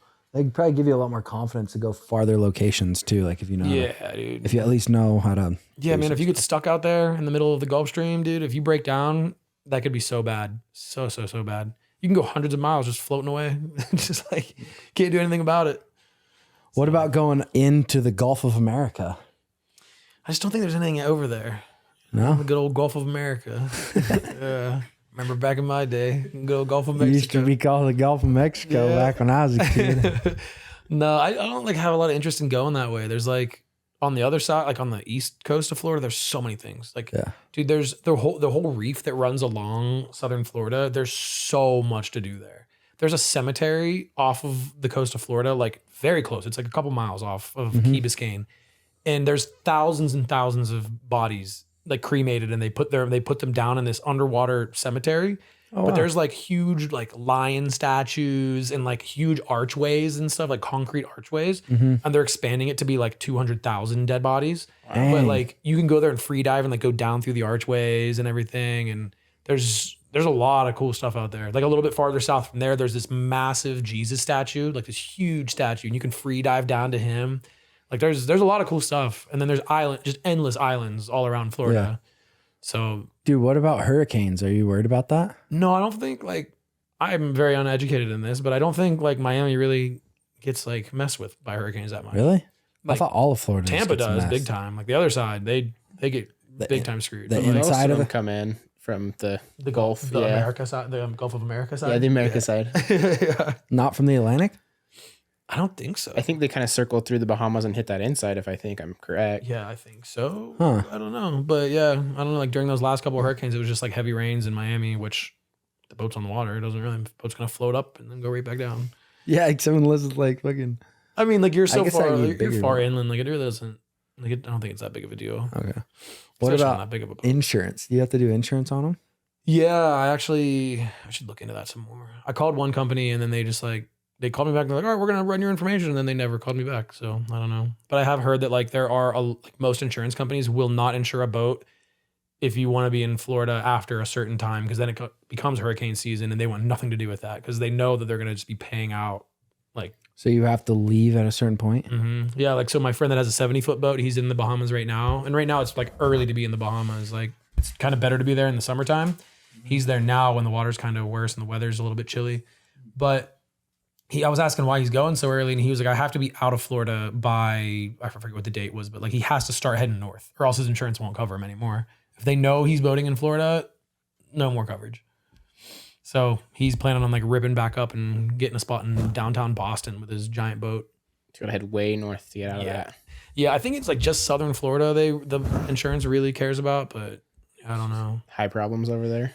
Yeah. All the way to Boston? No, that's just where he wants to go. I think you could just go like, you can just go up the coast a little bit and be fine. But he's going to take his boat all the way up there? Oh, yeah, he's already brought it from Maine. He brought it from Maine down. Bro, that's wild. Yeah, he had a smaller boat. I mean, it was still really big, but he brought it from Maine to the Keys twice. It cost him like $6,000 or $7,000 in fuel, but he's out there and he just sets autopilot and he's like going around fixing things, checking out the engines, like cooking food. Wow. Yeah. Dude, you're getting me so interested in boating. There's a lot of cool stuff about it, but it's just like you're buying something that's constantly draining money, you know? So if you don't have some type of system set up to make money at it, then Yeah. Like I would or never. if you just have a shit ton of money. Yeah, if you just have endless money, like a lot of people in Southern Florida, it would make a lot of sense. But it makes a lot more sense for me to buy a boat in Florida than it does for most people. Because if I buy a boat, I'm fixing it up, and I know I'm making money fixing it, like video wise and reselling it wise. You know. Yeah. What's going to be your profit on your Robalo? Dude, I just talked to a guy that also has a boating YouTube channel, and he just became a boat broker and knows a lot about buying and selling. Just messaged him the other day and was like, "Hey, like, what do you think I could sell my Robalo for?" And I sent him as many details as I could about it, and he's like, "Well, like literally without seeing it in person, he's like, I think anywhere from 25 to 30K, and I bought it for 14." There you go. So yeah, so I put like $3,000 into it and like just parts and like sound system and whatnot. But like, so I'm like 17,000 into it. I'm like, man, if I could sell it for 25, 30, that would pay for one of these big boats. And then I'm like, And then you fix that one to 60. yeah, sell the next one for like 70, 80,000 and then put that on a down payment for like a giant yacht. Well, because that's what you did with all your vans and Yeah. You I had bought a my couple- boat I bought my school bus, for $3,800 and sold it for like 33 grand. Wow. And then my ambulance I bought technically for 10, but then I had like 30 some thousand invested in it and sold it for 90 grand. All right. Yeah. So I can keep doing that. Like, Just climb the ladder. yeah. But the amount of hours I taxes put on that into, work? I don't know. you don't pay on those? I don't know. I got to cut that part out. I don't know. No, I don't know how that works, honestly. Do you go to your tax guy and say like, hey, I bought it for this and I sold it for that? No, I mean, I just like, I don't know. I mean, I have, like, it's all documented, like how much I sold it for, like, cause he paid me like a direct wire to my bank account. So it's all there for them to see. I just don't really know what I got to do. I think you're supposed to pay Like, capital gains. income tax. I think it's capital gains on like the profit from it. Capital gains would be if you didn't do anything for it.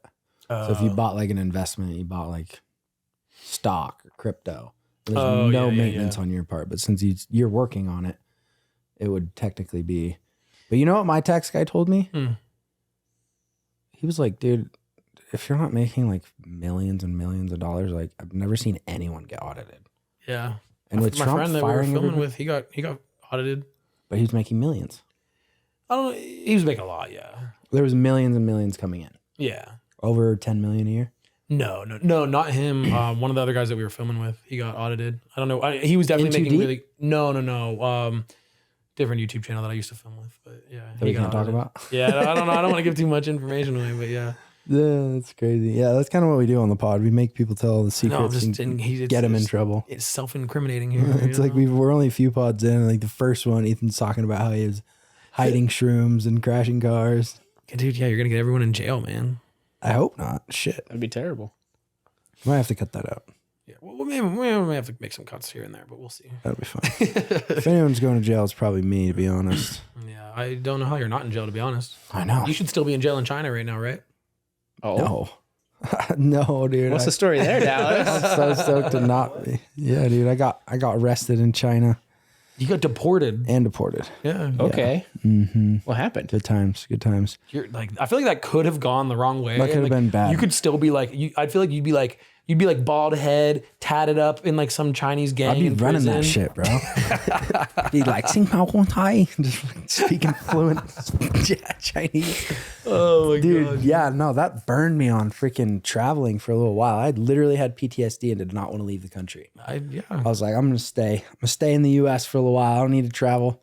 But yeah, me and some buddies, actually my buddy Dante, he was like, oh yeah, dude, China's chill. Like they don't care. We can get on top of all these buildings because they don't, like in the US, to get on a roof, you have to pay a security guard. You got to pick locks. You got to, go through a window and scale the outside of the building. And it's like this big puzzle piece to get to the roof, right? Yeah. Of all the big buildings in the US are pretty much like they're challenging to get to the top of typically. Well, all the buildings in China, you literally go on the elevator, boom, hit the top floor, get out of the elevator, one thing of stairs. A lot of times there's not even a door. Like there's like no door. There's just stairs go up into there's an open hallway. And you can just hang out on the roof. And there's also like, we were in this city that's considered like a small town, has like 15 million people. So an enormous city. Yeah. And every single building is literally like 500-600 feet. And it's just a sea of giant buildings, right? So yeah, we were there, and at first everything was pretty chill. Like we were doing, 1 at night, 2 at night, 1 first thing in the morning, 2 first thing in the morning. We work our way up to a point where it's like, all right, let's do all 5 of us in the middle of the day, right? This is base jumping or getting on the roof? Base jumping. Okay. Yeah, so we're getting on the roof and jumping off, right? Okay. Like, all right, let's do all 5 of us, right? So we go, all 5, and like right away, we kind of knew like, this probably wasn't a good idea. We were pretty prepared with like the facial recognition cameras, or we thought we were, and like had our faces covered the whole time. Like the whole trip, when we'd leave our hotel, we were masked up, right? The whole time. And so we do the 5-way day blaze, and then it was like the next day, we go over to this other location, a little bit farther, like maybe an hour train ride away. Go to this other location, and there's this giant building under construction, and then it's right next to this government building. And the government building parking lot was going to be the landing area. And I remember 2 of my buddies wanted to go, and they were my closer 2 buddies on the trip. And I was like, man, this would be such a freaking special jump to go do with them. But I just was like, nah, like this one, nah, I'm not going to do this one. Right. So they go do it. They jump, they land. We look over. There's like 15 Chinese army men with AK-47s running over to them. And then we're like, okay, we got to go. So we go back to our hotel. And as we're like going up into our hotel, the guy at the front desk is like, whoa, like he's like kind of trying to talk to us. And he shows us his phone, and it's on like this news station. And it's like, we see ourselves flying through the city in our parachutes. And we're like, okay, time to get out of here. So we go up to our room, and we're just like frantically packing, right? And we left the door open. And all of a sudden, we just see like 9 Chinese police officers walk past. They look into our room, and they just walk in. And they're just grabbing our laptops, grabbing our phones. They start scanning our faces.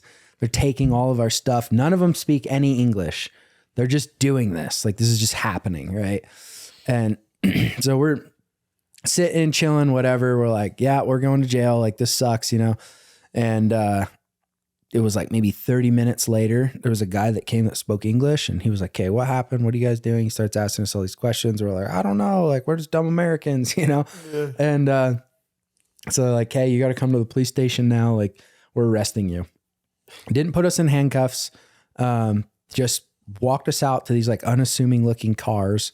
And none of the police officers even had guns except one. One did have a pistol, but none of them even had handcuffs on them. Like, it was a lot more chill than you would think. Like, Chinese police, you think they're gonna like. It really wasn't like that. And so we get to the police station. They put us in a jail cell. We're like chilling. The guy that speaks English comes in. He's like, "You guys want anything? You guys hungry? You want some cigarettes?" We're like, yes, cigarettes, please. Like, get us some ramen, like we need to chill out. We're freaking hyped up. Yeah. They were so freaking nice to us, dude. Like, I was arrested when I was 17 in America, and it was nothing like that. They were absolute assholes whenever I got arrested here. Getting arrested in China was like so nice. Everything was so chill. And once we were there and like we felt the vibe, like we were like, okay, this is going to be bad, but like our actual treatment while we were there not that was bad. super, super chill, right? They're bringing us a whole pack of cigarettes unopened and like food and whatever, water, Do you think that was because you're foreigners, or I don't even know, dude. That's a normal treatment. They had that kind of respect. Maybe what they wanted to do was like help their branding for America, because they have like kind of a bad rap that they're like, oh, these are Americans. Like, let's take good care of them. Yeah. That could have been what it was. Propaganda, right? They're trying to trick us, but they even let us have our camera in there. So we have photos and videos of us in the jail cell, and there's like videos of me like sleeping on the ground, and like my buddy's like wake me up with the camera, like, Dallas, where are we at? I'm like, we're in jail in China. Has any of this footage been posted anywhere? I think so. It's got to be somewhere. Yeah, let's see if I can find it. But anyways, we one by one go up and get like interrogated by like the police chief. Right. Yeah. Dude, it was like one of the coolest experiences ever being in the like the office with this police chief, because he spoke good English. Well, he spoke English, right? Yeah. And he was just like, America, China, friends. He's like talking to me like that. He's like talking to me about how like the Chinese school system works, how like it's the exact opposite as it is in America, where like if you're really smart in America, you go to a super expensive school, right? That's where you get your best education. It's really expensive. If you're really smart in China, that's the cheapest school. And if you want to get an education and you're dumb, then you pay the most amount of money. Yeah. Whereas in the US, all the dumb people go to the cheap schools, right? Yep. And all the smart people go to the expensive. So that was kind of cool. But yeah, this guy was like super chill, nice. And then, you know, luckily me and all my buddies, we were all like, yeah, we didn't know. We thought it was allowed. Like, sorry, you know, we all just kind of said we didn't know that you weren't supposed to do that type thing. And then, it was like the next day they were like, hey, you're either going to get, you know, deported. You're either going to go to jail for 2 weeks or you're going to have to pay this fine that equated to like $100. And I was like, please, $100. Like, give us the $100. And yeah, they ended up telling us like maybe a few hours later that we were going to get deported. So we had like 2 days to leave the country, and it sucked because we all had to buy flights to get out of there, right? Because it obviously didn't line up. But it was crazy because on my way there, I stopped in Hawaii and I got an ear infection, so I couldn't make my flight into Asia. I went out to Asia a couple months earlier than my buddies, but so I had to buy a second flight to get to Asia, and I had to buy a second flight to get home from Asia. So whenever I got home, dude, I was like completely dead broke, and like, yeah, I had to kind of rebuild after that one. But how old were you when that happened? That was in 2019.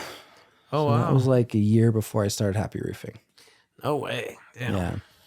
Yeah. And I came home and was just like, I'm never leaving the country again. I'm done base jumping. Like, this is so stupid. And it's all kind of coming back around. I've been traveling more. I actually just got back from Japan. That was my first time back in Asia since then. And you didn't do any deportation activities out there? No, luckily not, dude. Because I'm a lot more careful in Asia. I've realized that the place doesn't mess around. It's not like the US where you can kind of do whatever you want. And yeah, dude.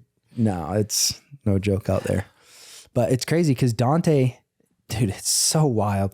Dante just had a crazy full circle moment where the Chinese government just paid him to go base jump in China. What? Yeah. So he went from getting kicked out of China for base jumping to this last year. They have a competition every year for like Chinese tourism. Yeah. Where they bring in all these base jumpers to go base jump in China. And he got flown out, like China paid for him to go out there, and then he won the competition. That's crazy. So I'm like, that's badass, dude. Like, one, to even just go back to China, but two, to now have the Chinese government like paying you to be there and then win the competition is so gnarly. But now there's a sign on top of every building in that whole district that says no base jumping. They're like, they told us before we left, they're like, yeah, we're installing like 800 signs on all these buildings now. Yeah, in English and in Chinese. Yeah. So that they're like, and they're going to be up by tomorrow. They're like, yeah, we're printing them. They're going to be installed like in 24 hours. Hey, it's no joke over there. Yeah, it's crazy. We actually realized, so in China, they solve, it's like, I want to say 95% of crime within the first hour. Really? Yeah, there's more cameras in China than there are people. And there's a lot of freaking people. Yeah, there's a lot of people. There's so many cameras everywhere. That's why we were masked up so much. So they can't recognize us. I mean, yeah, it's pretty much like that everywhere nowadays. There's like cameras at every intersection. There's every house got a Ring camera. Like, Yeah.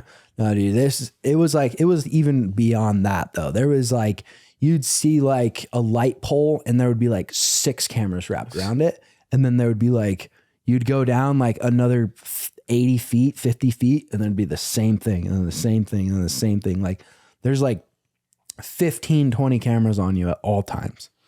I mean, I guess that's a good thing. You know? It is, because I mean, there was like little kids just walking around doing their own thing, like little freaking 8-year-old, 6-year-old girl. Yeah. I remember seeing her and being like, there's way too many people out here for you to just be cruising. But because everything's on camera, there's like no crime. That's pretty wild. Everything just gets solved. I don't know if I would want to live like that, to be honest. Yeah, it's kind of like no privacy at all. Like, yeah, and I kind of like a little bit of crime. little bit of crime's all right. Yeah. You know, there's nothing wrong with just a little bit of crime. I like a little. No bit. one else is gonna get hurt. A little crime's acceptable. A sprinkle of crime here and there is nice. I would have gone to jail today if there were some cameras on me with some of the stuff I was doing with Reagan in the Corvette. Oh yeah, did you see us rip past you in the? No, You didn't? Did you see us rip past you in Park City? Oh shit! I think we just got distracted after that. Dude, 'cause she drives like a like- psychopath. Yeah. She like there's been we hit like I think 130 on You're going faster than us. dude, she's an absolute maniac. Like it This girl's perfect for you, bro. I know, yeah. She is dude, I was like just on my phone. We were in her neighborhood. Like it's like a straight up Doing 130? No, we're in her neighborhood. I was just like on my phone doing something, and she like her Tesla. I don't know what model it is, but it's like it just stupidly fast. Yeah. And we're like 30 feet from her driveway, and she just full like pins it, and my phone almost flies out and hits me straight in the face.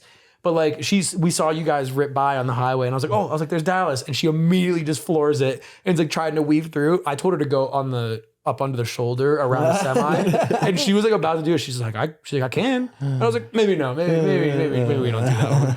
It was like, yeah, No, that canyon gets gnarly. yeah, she's a loose cannon, that one. Yeah, when we passed you, she was just like, and you're just like looking down while doing something on your phone, and she's just like, yeah, she's going ham. partying. She had Mariah Carey just blasting. She's going ham, yeah. Dude, I'm surprised you didn't see us. We pulled up next to you, and Reagan was hanging out the window, like, Really? look Oh wow, yeah, we were out of it. We were like trying to race up to you the one time, and then we kept getting cut off by other people, and then yeah, couldn't keep up. yeah. Dude, that was a fun session at Woodward. I'm so stoked that I got double backflips. Yeah, wasn't that sick that you didn't land it clean and I did? I didn't land it clean, but I did try it like 10 times. I know. I was scared. There was man. one of them I landed, huh? You went way back and you hit the edge of the tramp, but you landed it. One foot was on the tramp, one foot was on the mat. Yeah, that counts. And there was like a Your little feet. girl like a foot away too, sitting on the mat. Reagan's like, I'll throw the mat. He throws the mat. I just go right over it. Oh no. Oh man. He should have just covered that little girl with the mat. Honestly, yeah. Just slap her with it. That's scary though, man. And then you're just like, go again. I'm like, I wanted to stop after the first one, dude. Yeah. Those first two that we did over on that other trampoline, dude, I was scared, man. I was nervous. Dude. I've only ever landed a double back once on a trampoline. Like with my hands down. Like I got like so scared of trampolines because we were filming a YouTube video for another channel, and I literally went to one of the big square one, just like what we were on today. Mm-hmm. And I hit this trick. I like landed on my back. Like I knew exactly, I was just going straight up. Like I was completely like ready to land. And I was coming down where one foot was going to be on the pad and one was on the bed of the trampoline, but I was fully ready to land. I just like I never thought that would be a problem. I was like, oh cool, gonna land right there and I'm gonna go do something else. And as soon as I landed, I guess since it was two different surfaces, my one ankle just snapped, and it was like 10 months of not being able to do what I wanted to do after that. So then I got so terrified of like going off to the side of a trampoline, and I just kind of like never really messed with them that much after that, because it ruined like almost an entire year of my life. I missed like so many cool trips with people, and I was like in a knee scooter forever. I was talking to Reagan why I was so scared of trampolines. That honestly might be part of it. I was telling him about a story of my uncles. They were double bouncing this kid when he was young, snapped both of his legs. And the bones came out of his legs and put 2 holes in the trampoline. No way. And they said that when the legs snapped, it sounded like gunshots. Oh my God. Like cuts the tramp. Jeez. I've got the complete opposite experience. I broke my arm on a trampoline, and ever since I've been in love with them. That's a problem. That's weird. Yeah. I don't know. I don't know about that. Man. Well, you should have came to Woodward with us then, bro. Can you double? I've done it before. I had was it a full in back out? Nice. So Oh no. I haven't had it in a while, but I did. Yeah. Oh hell yeah. We'll have to test That's it. dope. Last time I was there, I probably could have put a double. So Yeah. Yeah, let's do it. I need to go back. I want to drill these doubles and just get them on lock. I want to do the first one tuck and the second one lay. what are you doing tomorrow morning? Do we have a pod tomorrow? No, I might be down, dude. I gotta be in Orem at like 1:00, but Yeah, we can talk about that one. See Do if you ever that go might work. to that other one that's like in Salt Lake? It's called like Lowe's. Lowe's Extreme Air Sports. Is that still a thing? That's Southern Utah. Provo. Yeah, Oh, or okay. it's not Southern Oh, I Utah. think I Southern- have like been there I one time. actually sprained my ankle there like 2 weeks ago. No way. Yeah, pretty bad. How far is Provo from here? What's that? Hour? Yeah, about it's an hour. It's kinda where I'm the coming same. from. So it's like the same as going to. Ben Havner's stomping ground. Oh, okay. Yeah, many times. Yeah. Great place. Okay. Yeah, no, we should. I'm down to go down there. Is that the one that's like, I don't even know how to explain it. Yeah, I think I've been there. Why don't we just dig a hole here? We'll get a trampoline put in. Yeah, I was actually gonna say if it was green, but I couldn't remember. Yeah. It's a fun one. They do have the big square tramps as well as a couple of those smaller ones into foam pits and stuff. Sick. Yep. Those things, trapeze. Yep. Trapeze. Oh, no way. All kinds of fun stuff. They've got a Ninja Warrior course. They got a tumble track. Yeah, I have been there. Yeah. Sounds sick. It's a cool place. Yeah. I just like Woodward because then you can go outside. Yeah. Like I know we didn't make it outside today, but it would have been really fun to go snowboarding. Yeah. It's fun to like go out, play in the snow, come in, eat, go jump on the trampolines, get back out in the snow. Mm-hmm. Especially because they got that super jump done. I've always wanted to hit that thing. You were trying to hit that thing? The big kicker? Yeah. Dude. You were there when So I did fun. like the 65 over Jacob Winokur. Oh, yeah. And that one's like, the other one's like another 15 feet. Ooh, boy. 80. Yeah. But Really that one, big. the landing is literally infinite. Like you I know. can't go too far. So it's like, as long as you make it off the lip, you're probably going to be fine. As long as you don't undershoot it. Air on If the you side of too much. Yeah. Err on the side of too much. If you undershoot that, dude, Oh, boy. I was talking You're to some broken. pros, and that's literally what they say. It's like the jumps that they build nowadays, how big they are and the way they construct that ramp. You can crash almost as bad as you can on one of those ramps. As long as you don't undershoot, you're still like landing on it like a soft transition. Like unless you catch an edge and slap, it's pretty mellow all the way. Yeah. that's what happened to me in Japan. Yeah. Caught a back edge and slapped hard. My head is still not recovered fully from Really? that. Yeah. Oh, shit. I know the video didn't look too bad, huh? Did you see it? No, I didn't even see the video of it. Yeah, dude, it was. You probably I didn't haven't even. even seen When it. you were hitting the double Yeah, back? I ate fucking shit. Oh, yeah, it didn't really kind of look like it was like a nice soft No, crash. that was horrible. It blew my goggles out. I was bleeding from both my nostrils, Wow. and I had a headache for like days. My head still does not feel the same. I didn't know that, dude. It didn't look that bad. No, it was bad. It was really bad, actually. And it's crazy, bro, because we were talking about this. Did we talk about this when I was praying for it? I was praying on the way up that if I should do this or whether or not. And I was like, God, if I should not do this, give me a sign. And dude, I got off the lift and like 30 seconds later, someone slammed into me. And I ignored the sign and I went for the flip and I smashed my head. Oh, no, dude. And then we were talking about. Dude, just get mic'd up. We were talking about. Have you ever like been on top of some crazy cliff about to do something and then you like backed out because you got like a gnarly feeling or something like, ooh, I probably shouldn't do this, you know? Like, Yeah, I mean, I feel like I always get that feeling a little bit, but like usually that's kind of like where I get that mental battle and like go through it. But I'm trying to think if have you ever had where it's like, ooh, like, because I've had times where definitely the vibes are off and I'm just like, I'm not feeling this. It's not worth it. I'm not doing this. where was it? It's happened a bunch of times. Usually just like the wrong crew of people. Like, I don't know, man. I was having a heavy doubts of hitting the 112 in Vermont when I was there. Cause like, I really wanted to hit that forever, but I wanted it to be like all my close homies there. I wanted to have like the right people in the water that I trust to not let me sink and die if I get knocked out. Cause it's like 300 feet deep there. If I sink, I'm dead. There's no recovering. And I don't know. I was up there and like, I was honestly like probably 10% ready, like thinking that I was actually going to do it. And Nick was so about it and he wanted to do it so bad. And up until Nick jumped, I was not going to do it. I was fully not going to jump the 112. There was a lot of great people there, but like just no one I was super close with. And like, it just was like, I don't know. I just don't really have like the right vibes in me to be doing my biggest jump ever, especially like I felt like I wasn't. it? Yeah. Okay. But I feel like I like wasn't in like, He stomped it too. yeah, it was great. I mean, but I feel like I was like in the least, like I was in not good shape. Like physically, I was like not hitting the gym. I wasn't jumping. I wasn't doing anything. I'm like, man, this is probably like the worst time for me to ever do this. And I was like, maybe I shouldn't freaking do this. And I was like, we slept on it one day. Like we went up, measured it, checked everything, went and got a hotel room. And I'm just like, dude, I'm not doing that shit tomorrow. And then even up until like Nick was getting ready to go, and I was like, I'm just gonna like let him have this. He'll be stoked on it.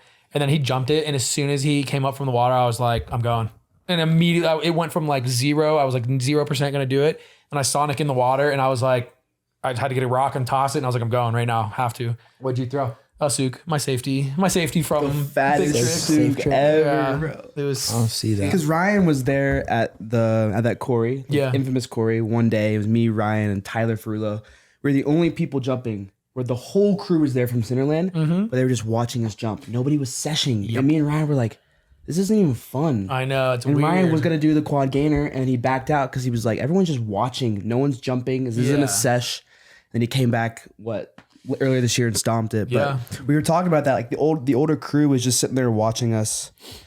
We're like, damn, we want this to be a sesh. It's weird bro. when it's not like, if it's more of a spectacle instead of like everyone's there just to watch you do one thing. And I'm like, I don't want that. I want everyone to be doing everything and like everyone's out just having a good time. And it keeps the vibes going when everyone's just, there's more movement going on rather than like, all right, you're doing your one trick and then you're back up there and waiting.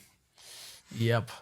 I've been in a lot of positions like that where everyone's just waiting for me to jump and I hate it. And no one's jumping. Like, dude, I was with Steven in Ecuador and there was this mission to get to this waterfall that I've been wanting to go to for years and years and years. And we finally made it there. And it was literally just me and Steven and like some random guys we met through Like I messaged people on TikTok that had videos of this waterfall because it like. So you're just trying to get a squad or what? Yeah, I just wanted someone to show me how to get there because it was so hard to get there and it's also pretty dangerous out there. Yeah. And we get there and they told all their homies and there was just a fat squad of people and they were waiting for so long for me to jump. But it was like a pretty big jump.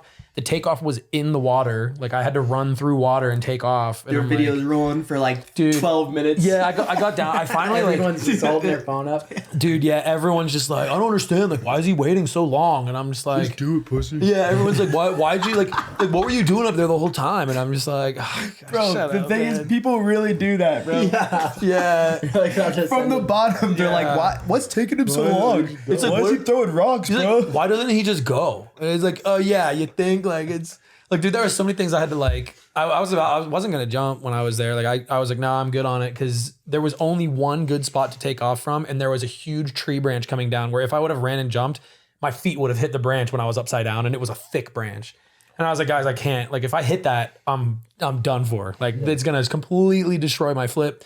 So then we found some like 30-foot long sticks and like hooked it. And we had like 6 people pulling on this thing. We finally broke it free. And like that took like an hour to get the takeoff cleared. Mm-hmm. And then like, also I was really sketched out of like running and taking off of like moss, like wet rocks and moss. And I'm like, if I run and slip, like no one's down. Like I knew nobody down there. None of them spoke English down there. Steven was up top with me. Yeah, I was like, what if I have to do something that I'm 1,000,000% sure of because Steven's not going to straight. It was 75 or 80. And there was a gap. And I'm like, if I get messed up, like Steven, I don't know if Steven's going to straight jump 80 feet to come get me. Like, I was like, I don't know about this. And That's You ended up going? yeah, I did it. Yeah. That's the thing is like the instant reflex to jump in to save someone. Mm-hmm. Not everyone has that. Yeah. Well, also not a lot of people have the ability to straight jump 80 feet on a 3-second notice. But like the reaction time, if you see your homie flop, to like your immediate reaction fast. of anyone is like, like you freeze, you know. Yeah. But like a couple homies that I trust, where if I don't even need anyone in the water, I know if Ryan or Jody's up there with me, they wouldn't even hesitate, bro. Oh, yeah. They would be in the air as they see me under rotate, you know. And like, Have you had people jump in for you? Either one of you? Oh yeah. I mean, like not like because I was hurt, but like Just they thought you were hurt? like I mean, just for like the 112, like people dive in anyways, just to make sure. Like even if you land right, you could be knocked out on that jump. You know, like if it's over 110 feet, like it could look like the best landing, but you could be out cold under the water. So like I landed and like they dove in and they were underwater, like trying to make sure I was good. yeah. Oh, that's dope. But yeah. I've had to dive in for my friends, but never had anyone dive in for me.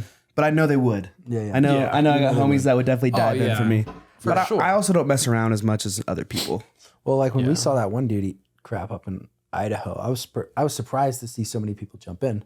Yeah. It was pretty fast. There was like 3 people in the water right away. I was like, oh shit, I didn't even like I saw him float up and I didn't have that instinct. You know what I mean? Yeah. He was also Now we were that- like some of the farthest people from him. You know, we were. Yeah, there were people closer. But I mean, yeah, now it's like something that I think about more. Like after that instance and realizing I didn't just jump in at that guy and other people jumped in right away. But you got to be careful of jumping on top of the person as well. Like Yeah. it's a high pressure moment, bro. It could be scary. Dude, I've almost landed on someone. I freaking jumped. We were jumping like a 20-foot cliff into the ocean and he like jumped in and he was kind of underwater for a little while. And I thought I had jumped in a completely separate area and I jumped in and felt him underwater when I hit in the water. I was like, oh, dude. Yeah, the ocean can like move, you know? Yeah, The dude. ocean No can joke. move somebody around. It's gnarly. The current. Have you ever gotten like wind knocked out of you or knocked out ever? I've never got knocked out. I have got the wind knocked out of me before doing death dives, Oh yeah. but from low, not from high ones. Close. When I first started trying to do like a front flip death dive from 10 meters, I like landed on my side. The thing about death dives that's crazy is the higher you go, the less you feel. I've never got to that point. I don't want It's to. crazy, bro. Because with a death dive, bro, like let's say I'm doing a 70-foot death dive, okay?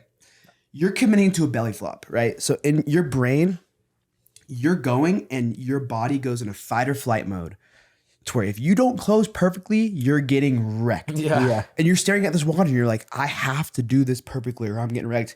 And what that does to your body is it just, your adrenaline maxes out. Yeah. Or like if you're jumping to your feet, it's not the same. You're like, okay, Yeah. like this will be fine. But you know when you're doing a death dive that you have to punch the water as hard as you can at the very last second or you're going to be smoked. Yeah. And when you do that, your body just like goes into fight or flight mode and then boom. And then it's like you feel impact, but like nah, like you don't feel already anything, over, bro. yeah. Like it's crazy. Yeah, I never got into death diving that much to get to that level. No, But I've seen you hit a couple small. I've done a couple 10 meters. I've done 10 meters, the highest I've done. You did one I've the done other a few day. of those. I saw off a boat. You did like a 360, I think. Oh, yeah. Oh, I did one off my buddy's boat in Miami. Yeah. I But was stoked. It was probably like maybe 15, 20 feet. I don't care. It was I don't small, care. but I was it's still stoked to fun. see it. Yeah, like I'll do those all day, but like getting above 10 meters, like, I don't know. You know what a death dive is? Have you seen Oh that? yeah. Dude, Have you done that? When I started, they called them suicides. Suies. I love calling them suies. Yeah. Suies. That's a harsh word in today's world, you know? Suicide. People don't like that word. I like They get suicide. scared. I think it's the death dive is from the Norway crowd, and then the Suis, Dudsing. Dudsing, Yeah. and that terminology is from like more Norway. And then the Sui is from Hawaii. Yeah, Yep. And New Yep. Zealand. New Zealand. Or no, they call them staples. Really? There's a bunch staples. Never heard that. You're like stapling in. Oh, yeah. There's a bunch of different names for them. Bombing, like all Yeah, types of bombing. different I've heard things. that one. Yeah, I've seen some people do it like 8 years ago when I was in Hawaii on the Big Island. Yeah. Like doing it off South Point where it's like Yeah. 30 feet. That was like and I was before like, it was a how's big that thing. guy okay? I was like, what did he just do? Dude, have you explored Hilo much or no? No, I haven't. Craziest zone on Earth. Like one of these That's days. on the other side of Big Island? There's Kona and Hilo. Hilo's on the east side. That's where Rainbow Falls is near? Yes, that's that's the town that Rainbow Falls is. I've in. been to Rainbow Falls, but I was there with one homie that doesn't cliff jump, and I was like, I'm not about to go jump this one with nobody with me. Rainbow is something I want to do in the future, but it's a very dangerous mission. I know. And even if you do it, then you have to go down. Anyway, that stream though, bro, that one river, hundreds of waterfalls. Huh. So like Maui, I was telling him this earlier. Oahu has a dozen waterfalls Yeah. or so. Kauai and Maui have maybe hundreds. Big Island has thousands. And it's all like untouched stuff. Thousands like, of waterfalls, yeah. bro. Way more remote. It's not as many crazy people, right? and There's deep like- and deep. But the sketchy thing about them is there's lava tubes. Okay. Yeah, you get sucked into those things. There's these lava tubes that have currents that pull you in. So the first waterfall we go to, my local friend, he's like, yeah, just like don't go too deep because there's lava tubes and they can suck you in. I'm like, what? What are you talking Yeah, about? you used to be in a It jagged just flows tunnel. one way, or it flows in and out. No. It sucks One you way. in and you'll never be seen again. One way and it comes out maybe in the next pool of water, or maybe it goes through the mountains. Who knows? Or it goes down to the earth. Gosh, Like, Yeah. dude. That's crazy. That reminds me of some caves we did up in over by. Do you know where Sharks Cove is? You guys ever been through any of those caves over there? on Big Island? Free dive caves yeah. on Oahu. Yeah, like Room? elevator, blue room. Yeah. Yeah. So we were over there. I was with my buddy Makai, who lives out there. He's lived there his whole life. And Oh, okay. yeah, and he's like literally lived in the water forever. So he's like, oh yeah, dude, the swell's like a little bit today, but like we should be fine, you know? And I was like, all right, cool, you know, trust you, bro. Like go down in a little hole, everything's chill. The water's like splashing in and out. So it's like a little gnarly, but once we got down, it was like, all right, this isn't too bad. He's like, okay, this next one's a little longer. Like you don't want to hold your breath, like, you know, like sure. And I was like, okay, like, you know, and he goes out. I just remember like swimming and it kind of opens like this. So you think the end is like here, but then there's like Yep. a lot more. And so I'm like going, and then all of a sudden this like big surge comes in and it just like pulls me back into the cave. And I'm like, what is going on? Oh no. But then you just wait for it and kept swimming. It was just like a freaky couple seconds of like being That's like, on the oh, north shore of Oahu? yeah, Right next to Foodland. it's like such a little hidden way. spot. You would never know that the caves are there. The only way to get in, unless you swim out from the ocean, is through like a tiny little crack. And like you could walk right past it and not know that you could I've been go to some down. on the west side of Oahu like that, but not on the north Been to shore. those ones. Yeah, it's right across from There's a bunch of Foodland. caves up there. Right in the near north. Waimea. No way. Huh, never been there. No. Do you know? Have you been to Kauai much? A couple times, yeah. Did you ever go to it's like the last beach on the farthest north side? It's called Tunnels. No. The whole beach is just tunnels under under really? a reef and everything. Yeah.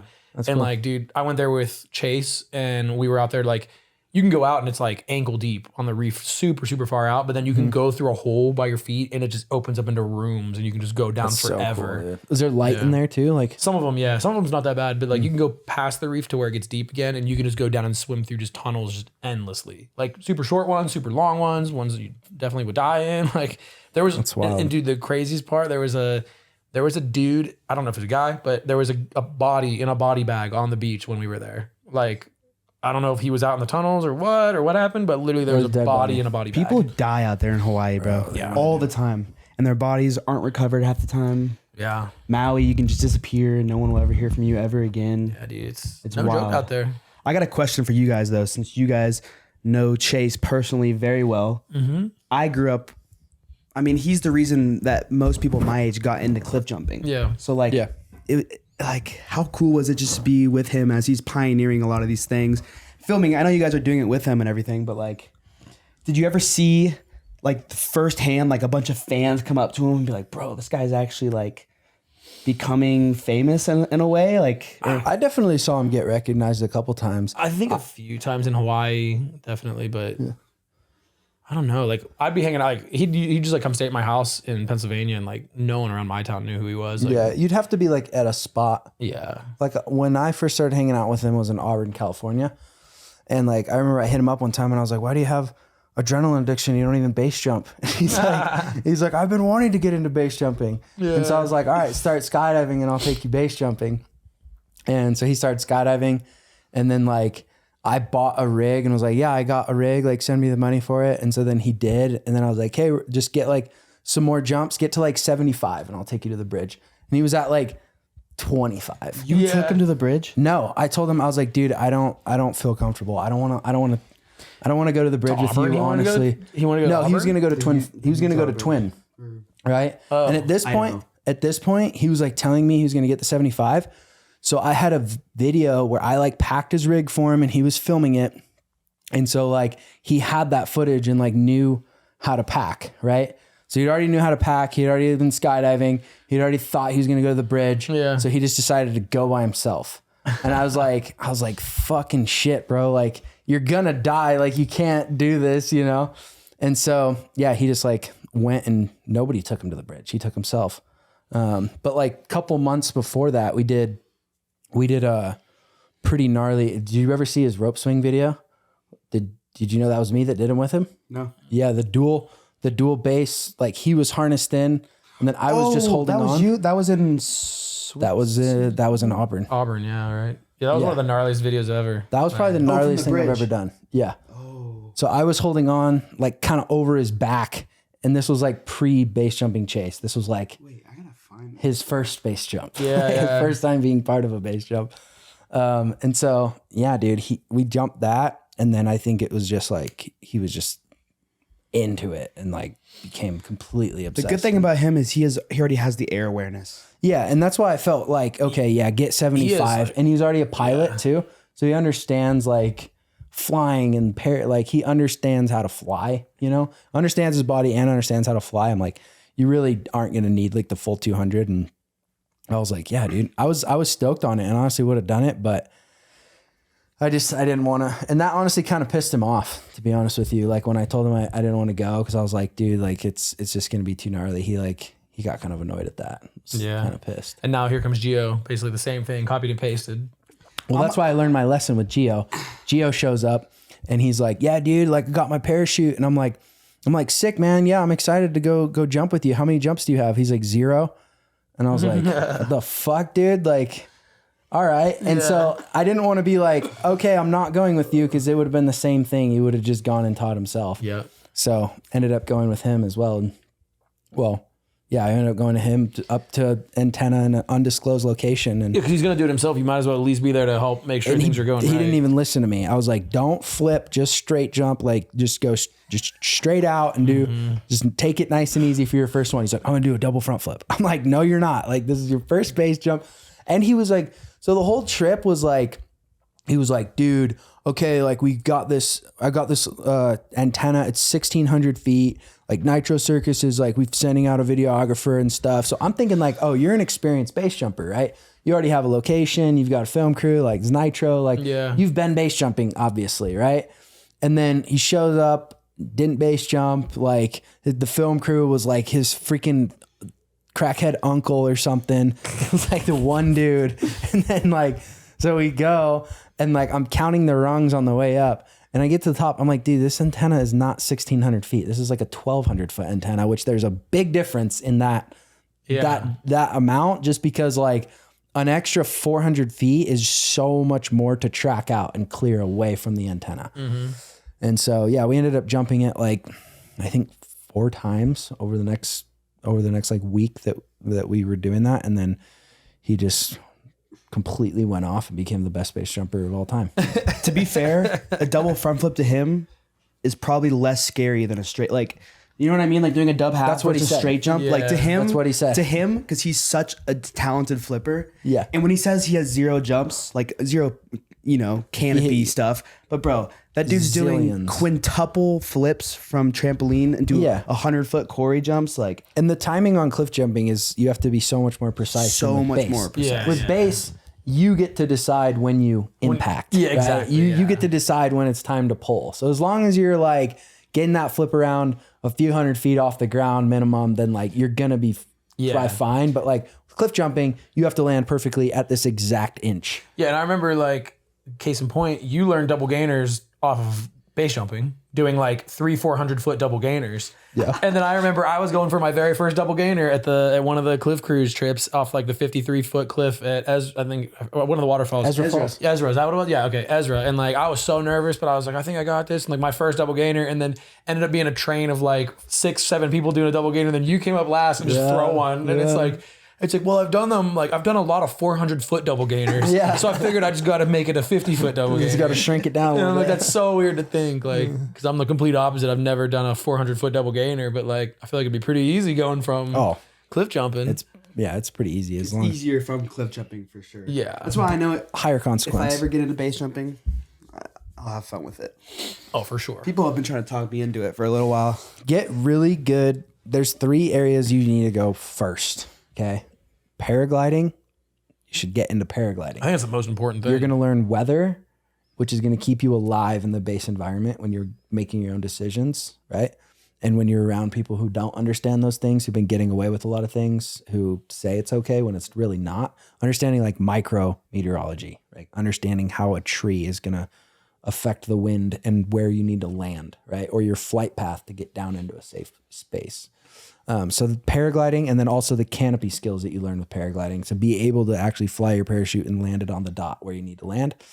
And then flying in the wind tunnel, for sure, you gotta go in the wind tunnel. Like being able to control your body and fly it. Like there's so many videos of people that are doing safe base jumps like Brento, which is like an enormous cliff. And then they go for a flip or they're doing something and they stall out. And then they're like awkwardly have to like get their body to their stomach, when like if you had tunnel time, you'd know to just like throw your leg out, wait for it to catch the wind, flip you back over, and like you'd be flying away from the cliff as you transition, instead of like goofily flying towards the cliff to get to your belly to then track out. So you got to go paragliding, you got to go wind tunnel, and then you just got to skydive a bunch so that you are familiar with pulling you've already skydived. Like how many jumps do you have? 50. Okay, You so have 50 jumps? I didn't know that. yeah, so go get like another 150 jumps and just really dialed in on. I don't think I'm gonna like get into base jumping like that. I feel like if Gio or one of my homies comes up to me, or Faye, he's like, "Yo, I got an extra rig. You want to go jump El Cap?" Yeah, like that's the type of base jump I want to go do. I don't want to like do these low bridges and stuff. It would be cool, but like the mission of El Cap, 2,000 feet. I'm not even sure. I've never jumped El Cap. It's probably about that. 3,000 feet. 3,000 feet. Yeah. I can track. I got body awareness. Like that'd just be a fun mission. I'm not gonna try to take it too deep. You know what I mean? Like that would You just gotta be take fun. it deep there, right? To stay like secret with it, right? I think you're supposed to They take it a do little it. deep. They do it in the morning, like at Yeah, like Santi's first time. Have you met Santi? Really? Santi's first time seeing El Cap was Base jumping jumping off it, and then he got to see it in the crazy. morning. He's That's like, freaking that was the epic. coolest- Sight. No, I would like I have no desire to get into base jumping, but at the same time, it would be nice to have it in my arsenal of things of my skill set. So like you and like Dallas, you and Faye were just going on that trip to Switzerland, or was it? And I'm like, man, if I just like had that in my arsenal, just rip out with you guys and hit a couple jumps, nothing super crazy. Yeah, I mean, that's kind of where it's at for me. It's like I've checked a lot of the boxes with base jumping. Like I've done my flips, I've done buildings, I've done night stuff, antennas. I've jumped kind of a lot of the stuff that I've wanted to do. And now just like going to Switzerland, taking a cable car up to a big cliff and just sending a big floaty gainer into a track is just like, it's a pretty fun feeling. I'm not going to lie. I think I'll always do 1 or 2 base trips a year and just try and mix in skydiving. I've really been loving the wind tunnel recently. That's really where I've been flying the most is wind tunnel over the last couple months. But yeah, no, it's good to know how to base jump for sure. Like I don't consider myself a base jumper. I'm just a guy with a base rig who knows how to use it. And I like it there. That can come in handy. Well, yeah. It can come in handy for sure. It definitely can, yeah, man. It's just fun being able to go rally with the boys. Like, I don't know. It's being up in the mountains and going on a mission like that. Like it scares the shit out of me, Yeah. It's definitely fucking scary. Like someone died when I was in Switzerland. No way. People just die, dude. Like it's crazy. People just die. Yeah. There's not that many base jumpers, and there's the base fatality list. Have you guys ever read that before? No, but It's a running list. You need to. I've seen. I know there's like is it like Facebook groups that like post all the death videos so you can learn from them, like what happened, and I've seen some of those of like what went wrong and why it went wrong, and I'm just like, wow, some of them are the most simple, easy mistakes, and that's it. You're done. Yeah, I mean that's the thing is like base jumping is the easiest sport in the world until it's not. Like it is very easy. Like anybody can go to the bridge and get PCA'd and just land in the water. They like really, But if you have a bridle wrap on your foot, or your parachute didn't get packed properly and you got pin lock, This is why I like cliff jumping. Yeah, exactly. Everything's in your control. Yeah, It's not like your arm's gonna malfunction halfway through the jump. It's Well, like, like it's literally just you. yep. Like the ocean is like I love the one, simplicity of it. The only thing that really the one variable, and I know you think about it a lot, that it's like you can't control as much is slipping. So like if Yeah. you're on a surface, I'll be checking that surface, and if yeah. I'm not sure if I'm gonna get the right footing on that surface, bro, Simplify. that's the one thing that I'm like, ooh, I don't know if I want to do this jump. Everything else, I'm like, I know I can do a triple over this gap. Well, especially for gaps. Yeah. Like if I'm doing a 15-foot gap and there's a possibility I'm gonna slip right here, that's the one thing where it's like, oh, I don't know. Yeah, bro. but it is nice knowing that like it's your body, it's you. That's all. It's just you. You're not like trusting anything else on you. It's like it's just you out there. No, base jumping, you have to learn about your gear and you have to like really learn to trust it and know how everything works. And I got big gear fear. I don't like it. I don't like rappelling. I don't like the rope swing scares the shit out of me in Moab, but I still love it. for some reason, the rope swing, not scary, but like ropes in general, like rappelling is scary. Like ropes are scary. Climbing is scary. The rope swing for me is chill. What about the rope swing in Kazi? That one scary to you? Which one? The one that you Oh, swung from a fuck, shoelace and dude. almost died? I don't know why I did that. That was was one of like- the times where God saved me. Yeah, bro. I was like, dude, that was the craziest I was like, save. bro, what are you? I'm like, no, don't swing on that. The rope swing. Have you done the one at Kazi before? You ever been to Kazi? It's like a reservoir a couple hours north of here. You know Benjamin? Oh, I've done this. Yeah, Right, I didn't do the rope swing, but I've been there. And we almost did it, but the water was way too shallow. Yep, We're like, dude, it people fluctuates usually a hit lot. this rope swing, and then we realized someone told us that if we would have hit it that day, we would have died, bro. Yeah, the Because water's- it they was changed the 40 levels of feet that. lower, Yeah, bro. yeah. We were Yeah, like, they "There's changed no the way water we like can-" crazy. Because they'll open the dam and they'll let all the water Who was out. I with? I was with Josh Gold, I think. Yeah, so we were up there and it was covered in ice. There was like Thick ice. thick ice that you could not break, right? But it was like kind of late winter, so there's like a tiny little channel on the shore that was melted. And I was like, dude, I'm just going to go. And because like during the summer, you take the swing, you go out and you come back. Like it's fun. You know what I mean? You do a rope swing, you just like, go out over the water and you come right back in. I was like, dude, I'm just going to go like do it. I'm down on the ice. Yeah. Do an out and back. Right. Trying to figure out how thick the ice was. And then he's like, don't do it. Like it looks too small. I'm like, no, it always looks real small like this. Cause he uses a cable, you know, like thinking I know. And so I go on it and I go out and then I come back and I'm like, I'm gonna go up a little higher. Like that seems pretty chill. I think it's solid, right? Dude, I go up on the second one, I go up a little higher. And like the first one I was over the ice the whole time. The second one, I like took it from a different spot. It was like higher, but at a different angle. And I came in and it just snaps, dude. Snaps and I drop and I land between the rocks and the ice in like 2 feet of water. It was like literally a foot wide, like barely enough for my body. And I just like dropped in and was like in a little ball and I like come up and there's just like the ice here and rock here. And it was like just a little slit big enough for my body. And I was completely fine. Dude, he's falling and the whole time I'm just thinking, how am I going to get him out of here? Broken back. Dude, I thought for sure. I was like, he's going to have 2 broken legs minimum. Yeah. And I was just thinking as he's falling, I'm like, how the fuck am I going to get him out of here? And then he like stands up and he's like smiling. He's in like waist deep water and he's like, that's crazy. I was like, bro, what? And we weren't filming. No filming. I don't know why we weren't filming. I filmed that whole day, just not that part. Yeah, I filmed everything except for that. I don't believe it. Yeah. He clicked record as soon as I was like I wasn't even climbed out of the little hole yet. And he was like, yeah, I filmed him like getting out of the water from where he just landed. Yeah. And then we came back with Benjamin and I bought a chainsaw to cut holes in the ice, but the blade like maxed out. The ice was too thick. Wow. So we had to use these like specialty chainsaws with really long blades to get through the ice. And it took all day to cut it out. Then we finally got to hit the rope swing. Yeah, I missed that mission. I didn't want to go back after my... There was a dead moose there that like fell off the cliff. Like looked like it landed on his neck. It was just laying next to the rope swing. Wow. Yeah, just on the ice, a big moose just dead. It's so weird. That's the second dead moose I've seen on the shoreline of Kazi. And they must just be up there trying to parkour. I think it's just steep. Yeah. They fall in. I don't know, man. That was one of the times where I was like, well, here we go. I was like, Dallas is not going to be the same after this one, but here I am.